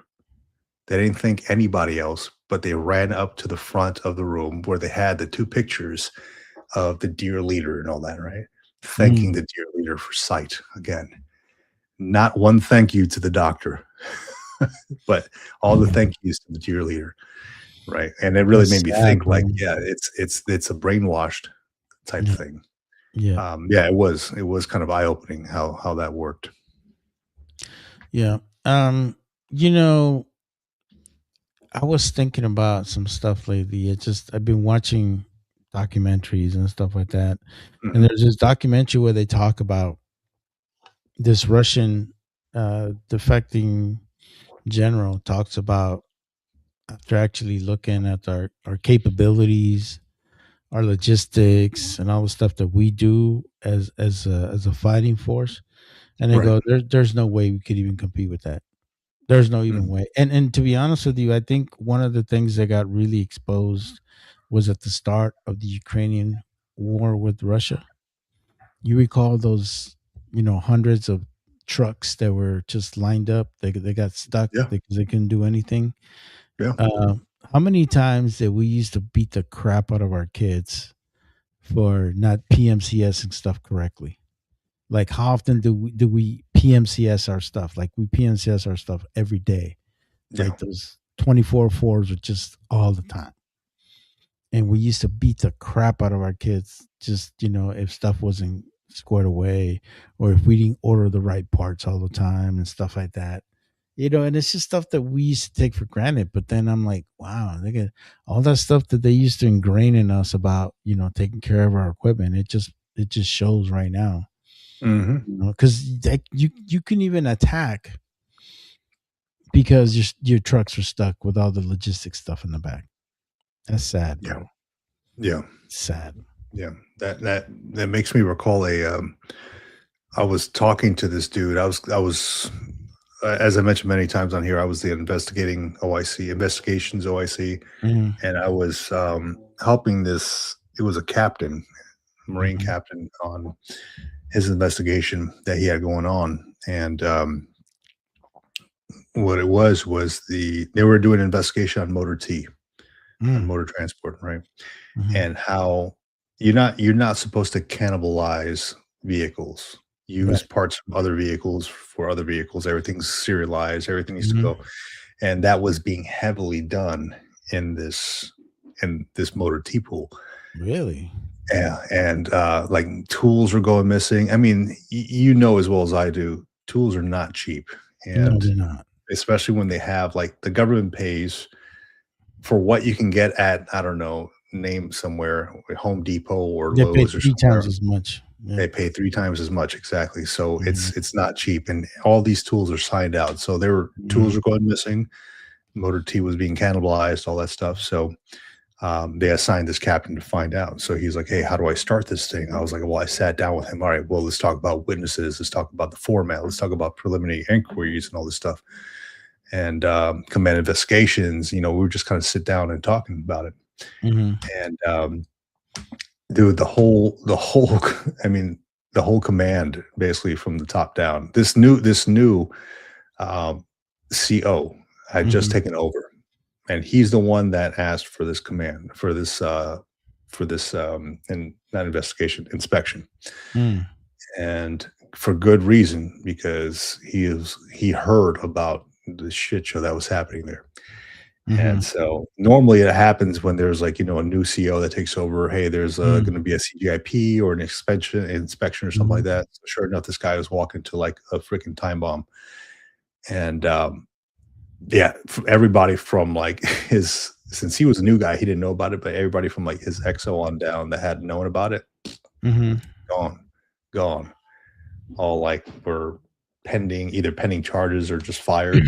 That is Just just is dumb, dude, and I don't get it because in reality, the people that suffer are those that stay back.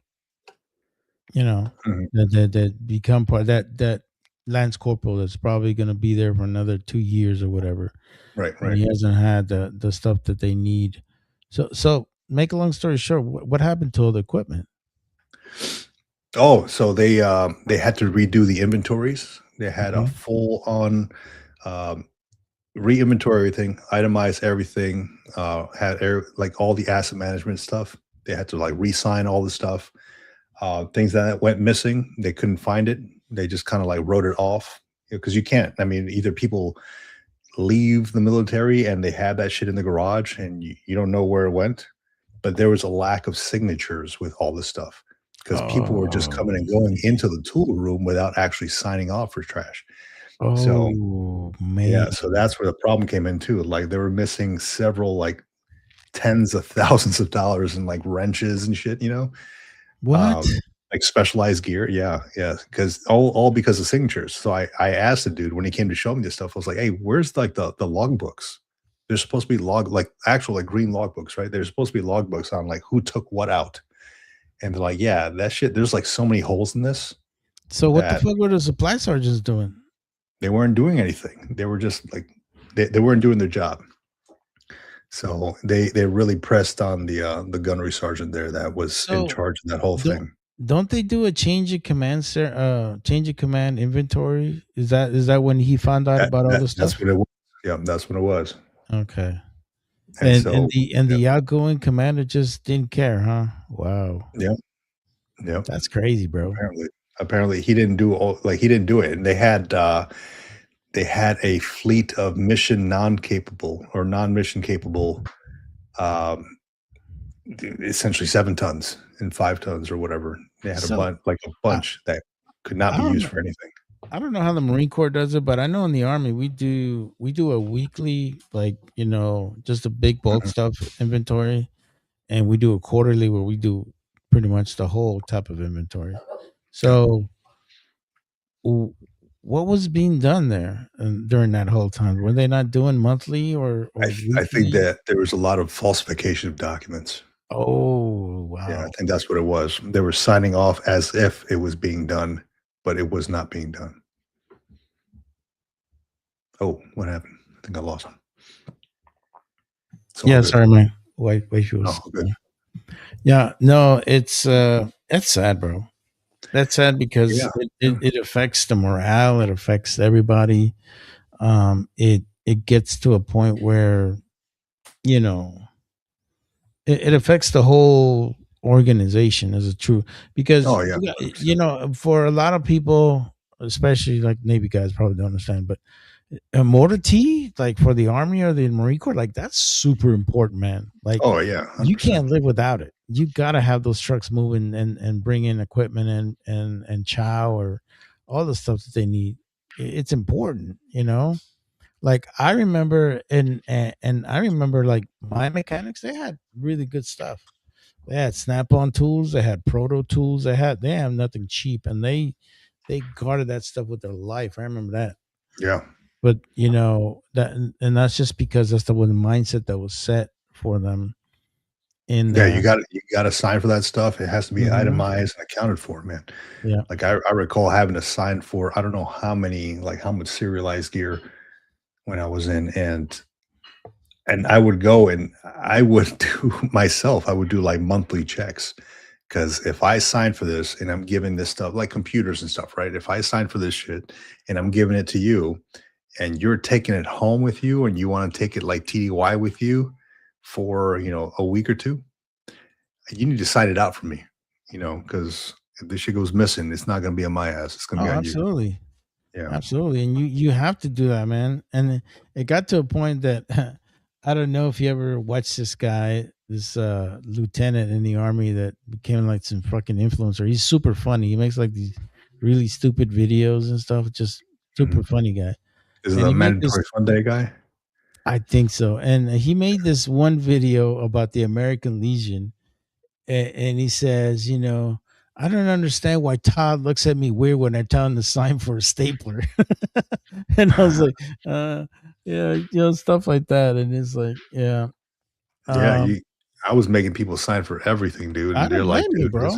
You it was got, getting annoying," but I was like, "Hey, I'm saving my ass here." yeah, exactly. Because I mean, I'm lucky that when I retired, I didn't know anything to the government because I had everybody sign for their stuff and get everything Oh, yeah. squared away because I don't want to pay for stuff like that, and especially like some of the stuff that we had was like really expensive stuff, man.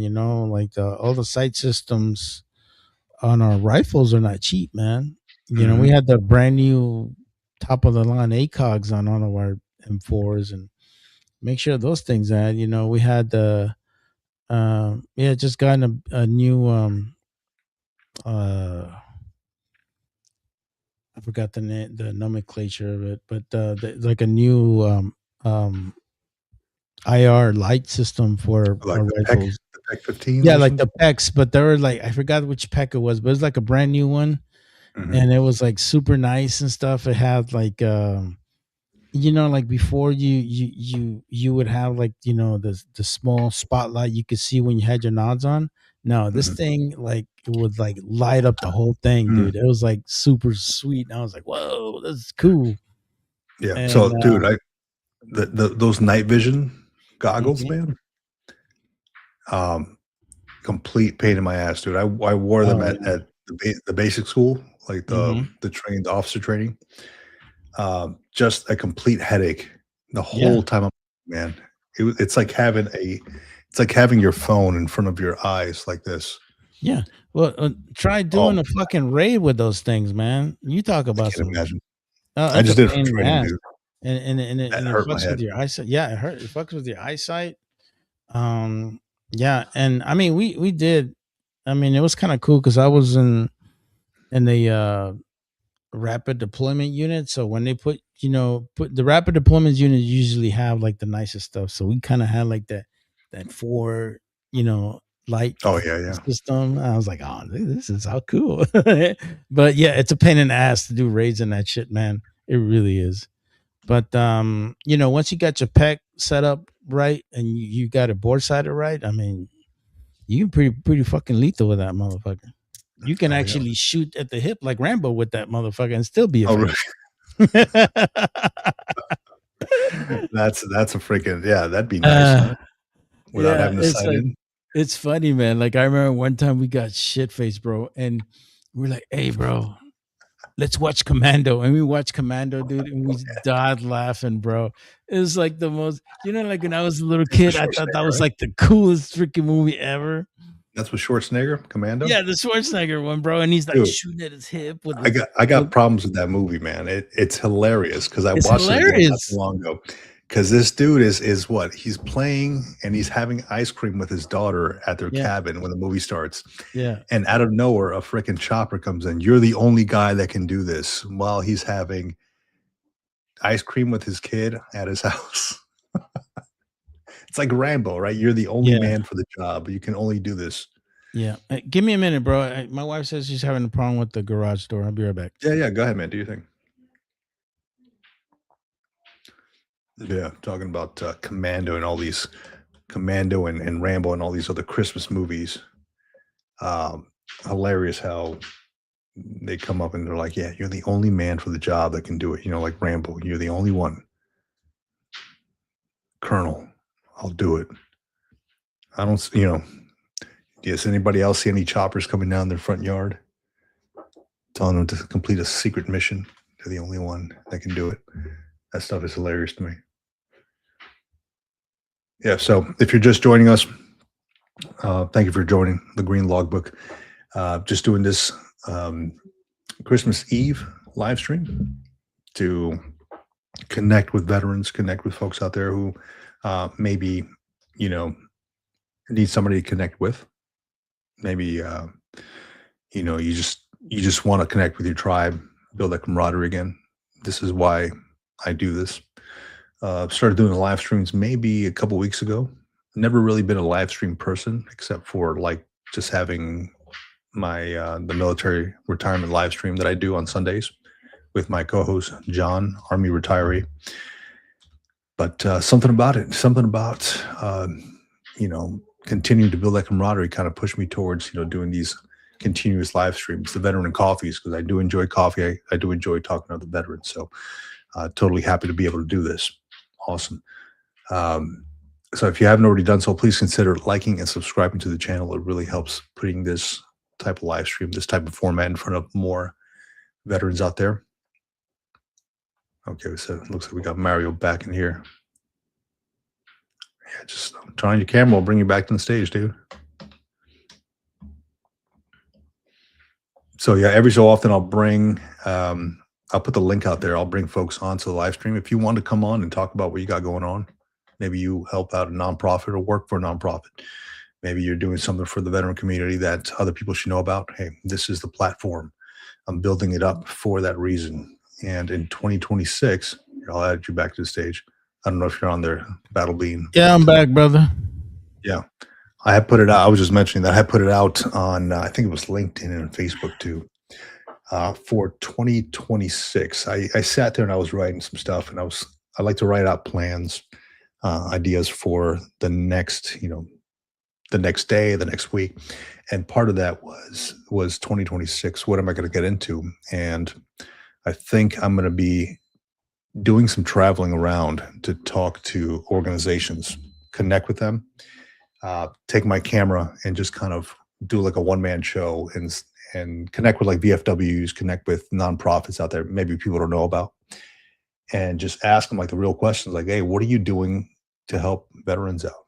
What does it take to run your organization? Just give me some behind the scenes footage, have some people there that I can talk to ask questions like, hey, how are you liking it? Like, what's the way forward? Where do you see this here in 5 or 10 years? That type of thing. Just to kind of get like the real talk from real folks who are doing like boots on the ground type things with the veteran nonprofits. Yeah. There's a couple of them that I've talked to already that are like across the country, in Virginia and stuff like that. There's a couple here on the West Coast too. So more to come on that one, but I'm pretty excited about that. Yeah, and one thing I would suggest is if you want to do, you can actually do like podcasts really like in the middle of nowhere, bro. I got this Zoom P4. It's like a little video recorder, and it's, man, you take that thing anywhere, bro. You can have a straight conversation. The audio? Oh, yeah. Audio one? Yeah, let me show you real quick. Hold on, man. The pod track, right?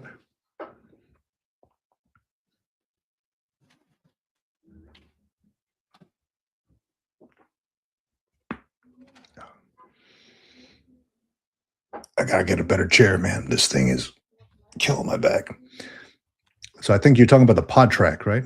Yeah. Yeah, there you go. The pod track, yeah. Yeah, the PodTrack P4, Yeah, man. This that's a good thing piece of is gear, man. nice, bro. You get four connections for Yeah, your stuff. It's really really cool. I love this thing, man. I've taken it to different places. You just bring an extra mic, and you're good to go, man. And yeah. So I that's the idea is set up a I've talked to several VFWs already about this in like my local area. And I asked them, "Hey, look, if I need to do like my office is not that big. I can bring more people in here if I want to, but Mhm. I don't want to bring people to my house. I got my family here. I'm like, okay, I'd rather do it somewhere else. So let's try like Yeah. the VFW, right? You got seats out Mhm. there. You could probably sit us in the back somewhere, but Mhm. essentially have the pod track like you have Mhm. set up maybe two cameras, one Yep. closer, one afar, or maybe even three. I don't know, but Mhm. have something like that. Sit at the table and just talk about stuff. Two microphones, have everything like in a Pelican case ready to Yep. go. Yep. So that is the idea. But I No, do that like and that's also the run and gun thing with like almost like a GoPro, like the Action 5 Pro, and just kind of recording as I go around, right. talking to the camera, recording stuff. Now, do you think that a lot of these veteran organizations, especially like those that work in the VA, are going to be so adamant about wanting to interview for this kind of stuff? And so I've gotten some already that like kind of started filling my inbox on LinkedIn when I put it out there. Um, I don't know. It all depends because it's not like I'm trying to expose them or anything like that. What I'm trying to do is figure out like what are you doing for the community? How are you helping? Show me your behind the scenes if you're willing to. And and yeah, and just have good conversations, maybe share some stories similar to like what we're doing here. But like in a face-to-face kind of format. And I'm willing to travel for this thing, right? The thing is I'm playing around with the ideas of how do I gain funding for this?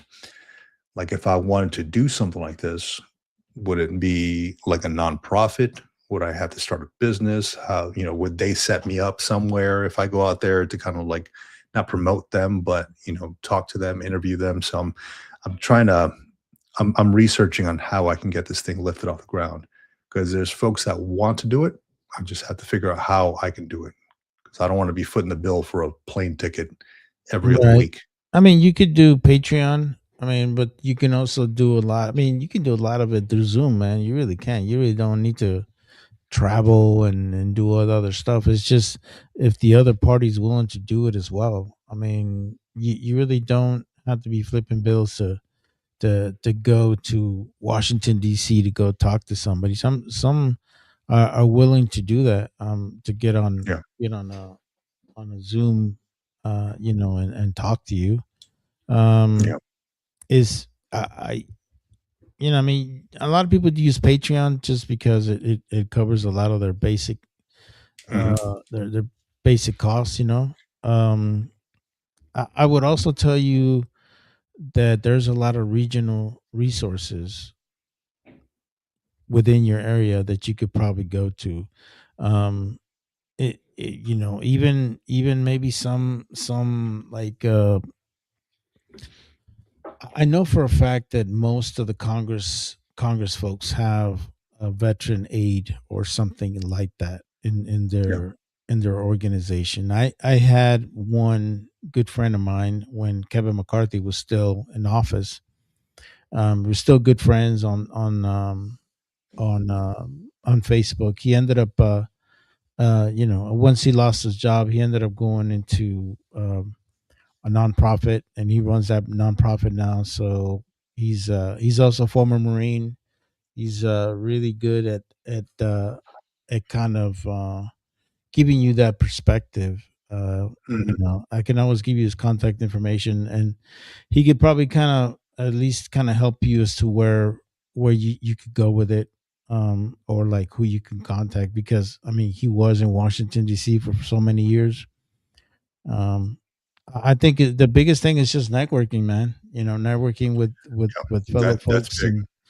And I also have another buddy of mine that that has a nonprofit. He's a former Marine too, who uh, he's also been part of a lobby group and has helped veterans and stuff like that. Um, these guys are all really good people, man. Just um, I think if anything, just take baby steps, bro. Don't overwhelm yourself to the point where Oh yeah. you're just I would always tell you start it at the local part. What's great about you where you're at, man, is that you're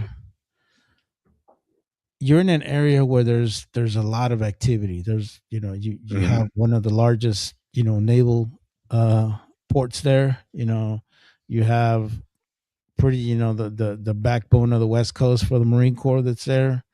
You have a lot of sources where you're living at your own place right now that Yeah. you could definitely get yourself started. I'll be straight with you. I don't think anybody from the BFW is going to get in here and give you the real you know gist of how they do things or how they operate. Background. They're just not going to do that because in the long run, it's affecting their livelihood and it's affecting someone else's livelihood, and they're not going to put themselves in that kind of position to do Hmm. that.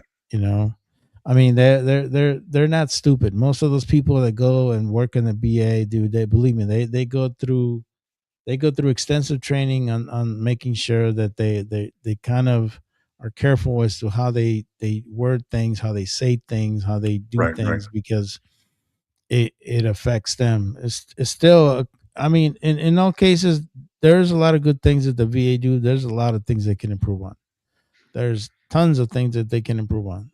You know, um, I would just tell you just take baby steps, bro, and I would say go to your local congressman. I think that they all have military advocates that could probably be somebody you can talk to, and they can probably kind of point you in the right direction. Yeah. That's always Yeah. going to I've be the been best. pretty well connected with the guy here Mm-hmm. for probably the sole fact that I need to. I will be reaching out to him here in a few years to get Mm-hmm. that congressional letter for my kid for the Mm-hmm. Naval Academy. Right. Like being retired military, I get the presidential one already. If Mm-hmm. even you retired, right, you get the presidential nomination already. Mm-hmm. Um, if your kids wanted to go to, or somebody, your grandkid wanted to go to the Naval Academy or Oh, West so they Point. got an edge because I'm retired military. Yeah, yeah. No So shit. you get yeah, exactly. You get an edge. You get like that point up. At least that's how Wow. they briefed it to me when I went to the Naval Academy information session. Like Mm. if you're retired military, you get an automatic. I mean, you have to ask for it, right? But presidential nomination, and then I think you have So to have several, like two. So one of them would be the congressional one. So I have to talk to the congressman. yeah, find out from me from that because how does that work if it's your grandson? Will that work as well or no? I don't know. I have to look into that. I assume that it would because it's kind of like still kind of within your family, right? But Yeah. um, that's a good question. I don't know. Mm. Yeah, maybe you can ask him that because that'd be kind of good for me. uh, Yeah. I always wanted to see if if one of my grandsons wants to go into a military academy. It'd be kind of cool for them, you know. But Yeah. Absolutely. it's their life. They're gonna want to live however they want to live it. But I see one of them kind of being that way, you know. Hmm. But it will be kind of cool because it'll be that would be third generation military if that would Yeah. be. That'd be me and Yeah. then his dad and then he'd be third. So it'd be great. That'd be cool. Yeah, Keep the awards up on the wall. yeah, exactly. Congressional Be like, thing. hey, remember me? you Yeah, know? that's cool. Yeah, I love that, dude. I love that. Yeah, I'll definitely find out about it because Yeah. I'm curious about it, Um, like the whole lineage thing. I think I think you have the passion for it, which is great, bro. Um, but I think if anything maybe connect with some of the other YouTube channels.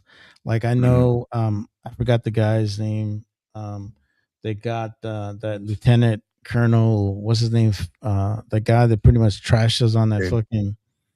Yeah, yeah. I don't know how the hell he ended up getting him on his YouTube channel, and he had him talking. I'm like, I don't know, Yeah, man. so I've talked to that I've had that YouTube channel guy on here Oh, before. okay, great, great, Yeah, I great. know who you're talking about. Yeah, so yeah, I mean it's combined. They have a good amount of audience members, Hmm. so I think that might be it.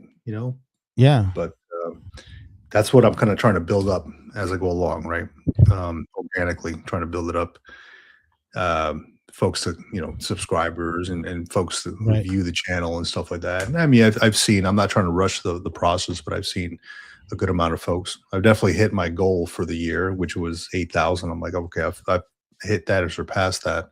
Hmm. I think with the viewership, with the subscriber count comes, folks at higher levels like congressmen or people who Hmm. want to connect with veterans and stuff like that. So I'm And, still and pushing towards that. and that's always a good thing, man. Honestly, man, if you could get your local congressman and just do, like, let's say maybe 30-minute interview with you, I mean, Mhm. that would be tremendous, bro. Because you can ask him questions about, like, hey, what are some of the things that you're doing to kind of improve veterans' lives? What are some of the things you're seeing? Like, I think you just having the just asking simple questions where you're not coming, because like regular, I would probably say kind of use um that same mentality that um what is that guy's name, the Navy SEAL guy that became really big. Is it Sean Ryan? Yeah, Sean Ryan. Sean Ryan Yeah. has this mentality of, hey, I'm not a journalist. I just want to ask you certain questions that are kind Yeah. of, and he comes in a way that he doesn't sound like a journalist kind of thing, Mhm. where he's just asking a question as a regular blue collar guy. Yeah. And if you kind of come in that aspect, man, I think that will definitely buy into it, and they'll be able to kind of buy into what you're trying to do, because they Yeah. don't have a problem. It's a curiosity thing more so than I Mhm. wanna I'm not looking to, like, put somebody in a corner. It's Right. more of like, I'm curious about how you do things and and and how you're helping you out. as a constituent, you have that right. You got to Mhm. understand that Yeah. that congressperson is your constituent. You have a right to ask them questions about how the government runs, how what's his daily agenda looking like. What are some of the things that he focuses on every time he's on the hill. I mean, Mhm. it's just simple questions. Yeah. um in reality, I think it also helps all of us understand how they do things. What is a typical day of life of a congressperson do? Is it all the time on meetings, or are you going out there and talking to your constituents? What are some of the things that you're doing for the veteran community? And you'd be surprised, there's a lot of committees where a lot of these congress folks are in, you know and you could ask them questions about those committees that they're in, and Oh, yeah, what are some of absolutely. the things that they're looking at, so. Yeah. No, that's all good, man. I appreciate those tips because that's Mhm. something I'm pushing towards in 2026. Obviously, I don't want to stay stagnant in this, right? Right, I don't want this thing to right. wither out and die. So I'm looking at doing. I've accumulated about a almost 1,000 emails, right, from folks who jump on like and want information. So I ask and return the email. So I'm going to be doing like an email list. I'm going to be doing like a weekly email Mhm. newsletter on updates in 2026. I'm working with some folks on that. Looking to expand the channel a little bit, trying Yeah. to get more, more in-depth conversations, Oh, on yeah. real topics that affect folks. Specifically started out, ending the year with one of the bigger videos I've made on the 6 bills that I'm I'm tracking for the year into Mhm. 2026. So I'm tracking that stuff, and that's got a lot of good turnout, man. So it kind of opened my eyes like, okay, well, this is a legit way because I'm not a VA disability guy or anything like that. I don't Mhm. really talk about VA disability. I did my BDD and that was it. And Mhm. it worked out well for me. I'm not looking to get anything else. So that's Yeah. it. But yeah, it's a lot of good issues, a lot of good things you bring up, a lot of good things. And I'm making my plans, my battle plans for Yeah. 2026. And yeah, and it's good, man. I know that you were talking about with your co-host about, like certain topics like medical boards. I went through a Mhm. medical board. I went through hell in a medical board. So, if people want to talk about that, that would be kind of good. And I would also tell you, another way that you can get more folks involved is if they have a certain topic, or you say a certain topic you want to talk about, like do a YouTube short and say, hey, I want to talk about this topic. If somebody wants to be a guest, let me know. Schedule those guys in there, and then Yeah. have a good round table. Like that'll be a good thing where everybody can look at it like, oh, that's cool right there. Hey, I want to be part of that, stuff like that. Yeah. So, just Absolutely. suggestions, man. I think roundtables are always good. You having more than one uh, guest definitely helps because you're getting different perspectives all in one show, and it really Mhm. helps. Yeah. Yeah. I love it. Writing all this stuff down, man. I'm knowledge intake. I'm in intake mode right now. Well, Mm. awesome, dude. I mean, this is all good stuff, man, and I appreciate the convo and what you got going on for Christmas and New Year's and all that stuff. And Yeah, man. do No, you, it's good. It's a blessing, bro. do you a question for you, man? Do you have any plans to do anything different or adjustments or anything like that in 2026? I think for me is really taking care of my health. I um kind of taken a backseat on it. You know, I gained a lot of weight, so I gotta do things to kind of like get rid of that. Like I wasn't having coffee; I was having green tea. Mm, So I just there you doing go. little simple things to kind of improve myself and just go, getting myself on the gym and just going out there and doing what I got to do, be more active, um and taking some knowledge. I think the biggest thing that I kind of done, and it's just really me, but I think I kind of kept to myself for a while, and I kind of want to be out there more with fellow veterans and folks out there. I think to a certain point, I do enjoy being alone and being within my thoughts, but I also feel like I need to do a little bit more searching with other folks and kind of improving that aspect of it because um, I think having social circles is really good. I think this year I'm probably gonna go to a reunion. We have a reunion every year for all the guys that went to Iraq, and I haven't done it and really don't have a reason for it. But now I'm gonna go, and I'm gonna go and just shoot the shit with the guys and get drunk and be half-ass drunk and trying to play golf. That's gonna be hilarious, bro. I'm looking forward to that shit. That's gonna be hilarious. Sounds like fun, dude. Yeah. Especially So, when you're around good people, man. well, That's yeah, it's always my fun. guys. The guys I went to Iraq with. So I mean, it's just you just imagine the shit talking we're gonna be doing, bro. It's gonna be hilarious. So I would I'm just sure say a lot of it connect with. coming from Battle Bean side. Oh yeah, oh yeah. I'll be narrating and talking shit. I'd No, be that's like good, dude. Barabino, 10 under. His swing looks like shit. It's just dumb shit like that, man. Just I can I could just have fun with the guys. So yeah, I'm definitely Yeah, doing that. I just connecting more with my guys and just keeping a better healthy lifestyle for sure. excellent, man. Well, I hope everything goes as planned, and if it doesn't, have a plan B, a little backup there. But yeah, I love that, dude. Health. You can only enjoy your life if you have something to live it. You know, and taking care of your health is huge. So things like the VA has a whole health thing. I know we talked a little bit about it here too. So definitely take a look at that. Anybody else listening too, definitely take a look at that as well. Well, awesome, dude. I really appreciate the chat, dude, and I think I'm Yeah, gonna cut it a absolutely. little short here because Yeah, me I too. smell breakfast. I know. So I'm hungry too, bro. I was going to tell you. Yeah, I need to go get me a watermelon tamale, bro.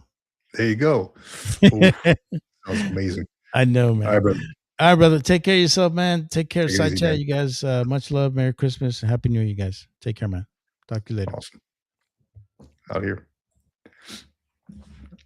Yeah, so that was Mario, the bat, aka the Battle Bean.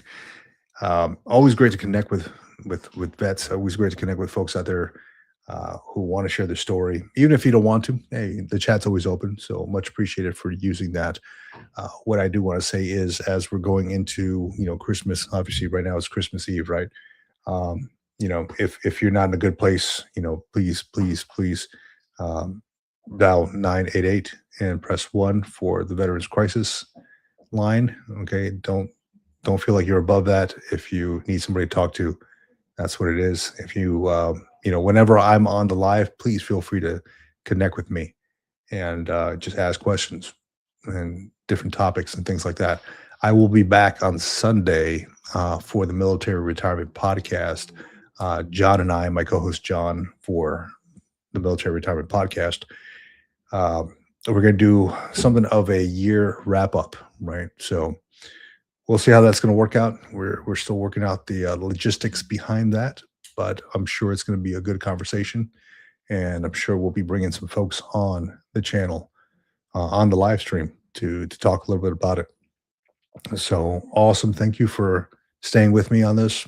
I smell some breakfast going on in the kitchen, and it smells freaking good. I've been just down some what I had some hot chocolate this morning and some water, so my stomach is grumbling. But with that, I want to say Merry Christmas, and if I don't catch you on the live stream this Sunday, have a very happy New Year. Take care of yourself, take care of your family, take care of each other. Make sure you do that buddy check and check on folks who maybe don't have somebody to connect with this holiday season. Really appreciate everybody out there listening and sticking with me. Make sure you like and subscribe. This has been the Green Logbook. Out here.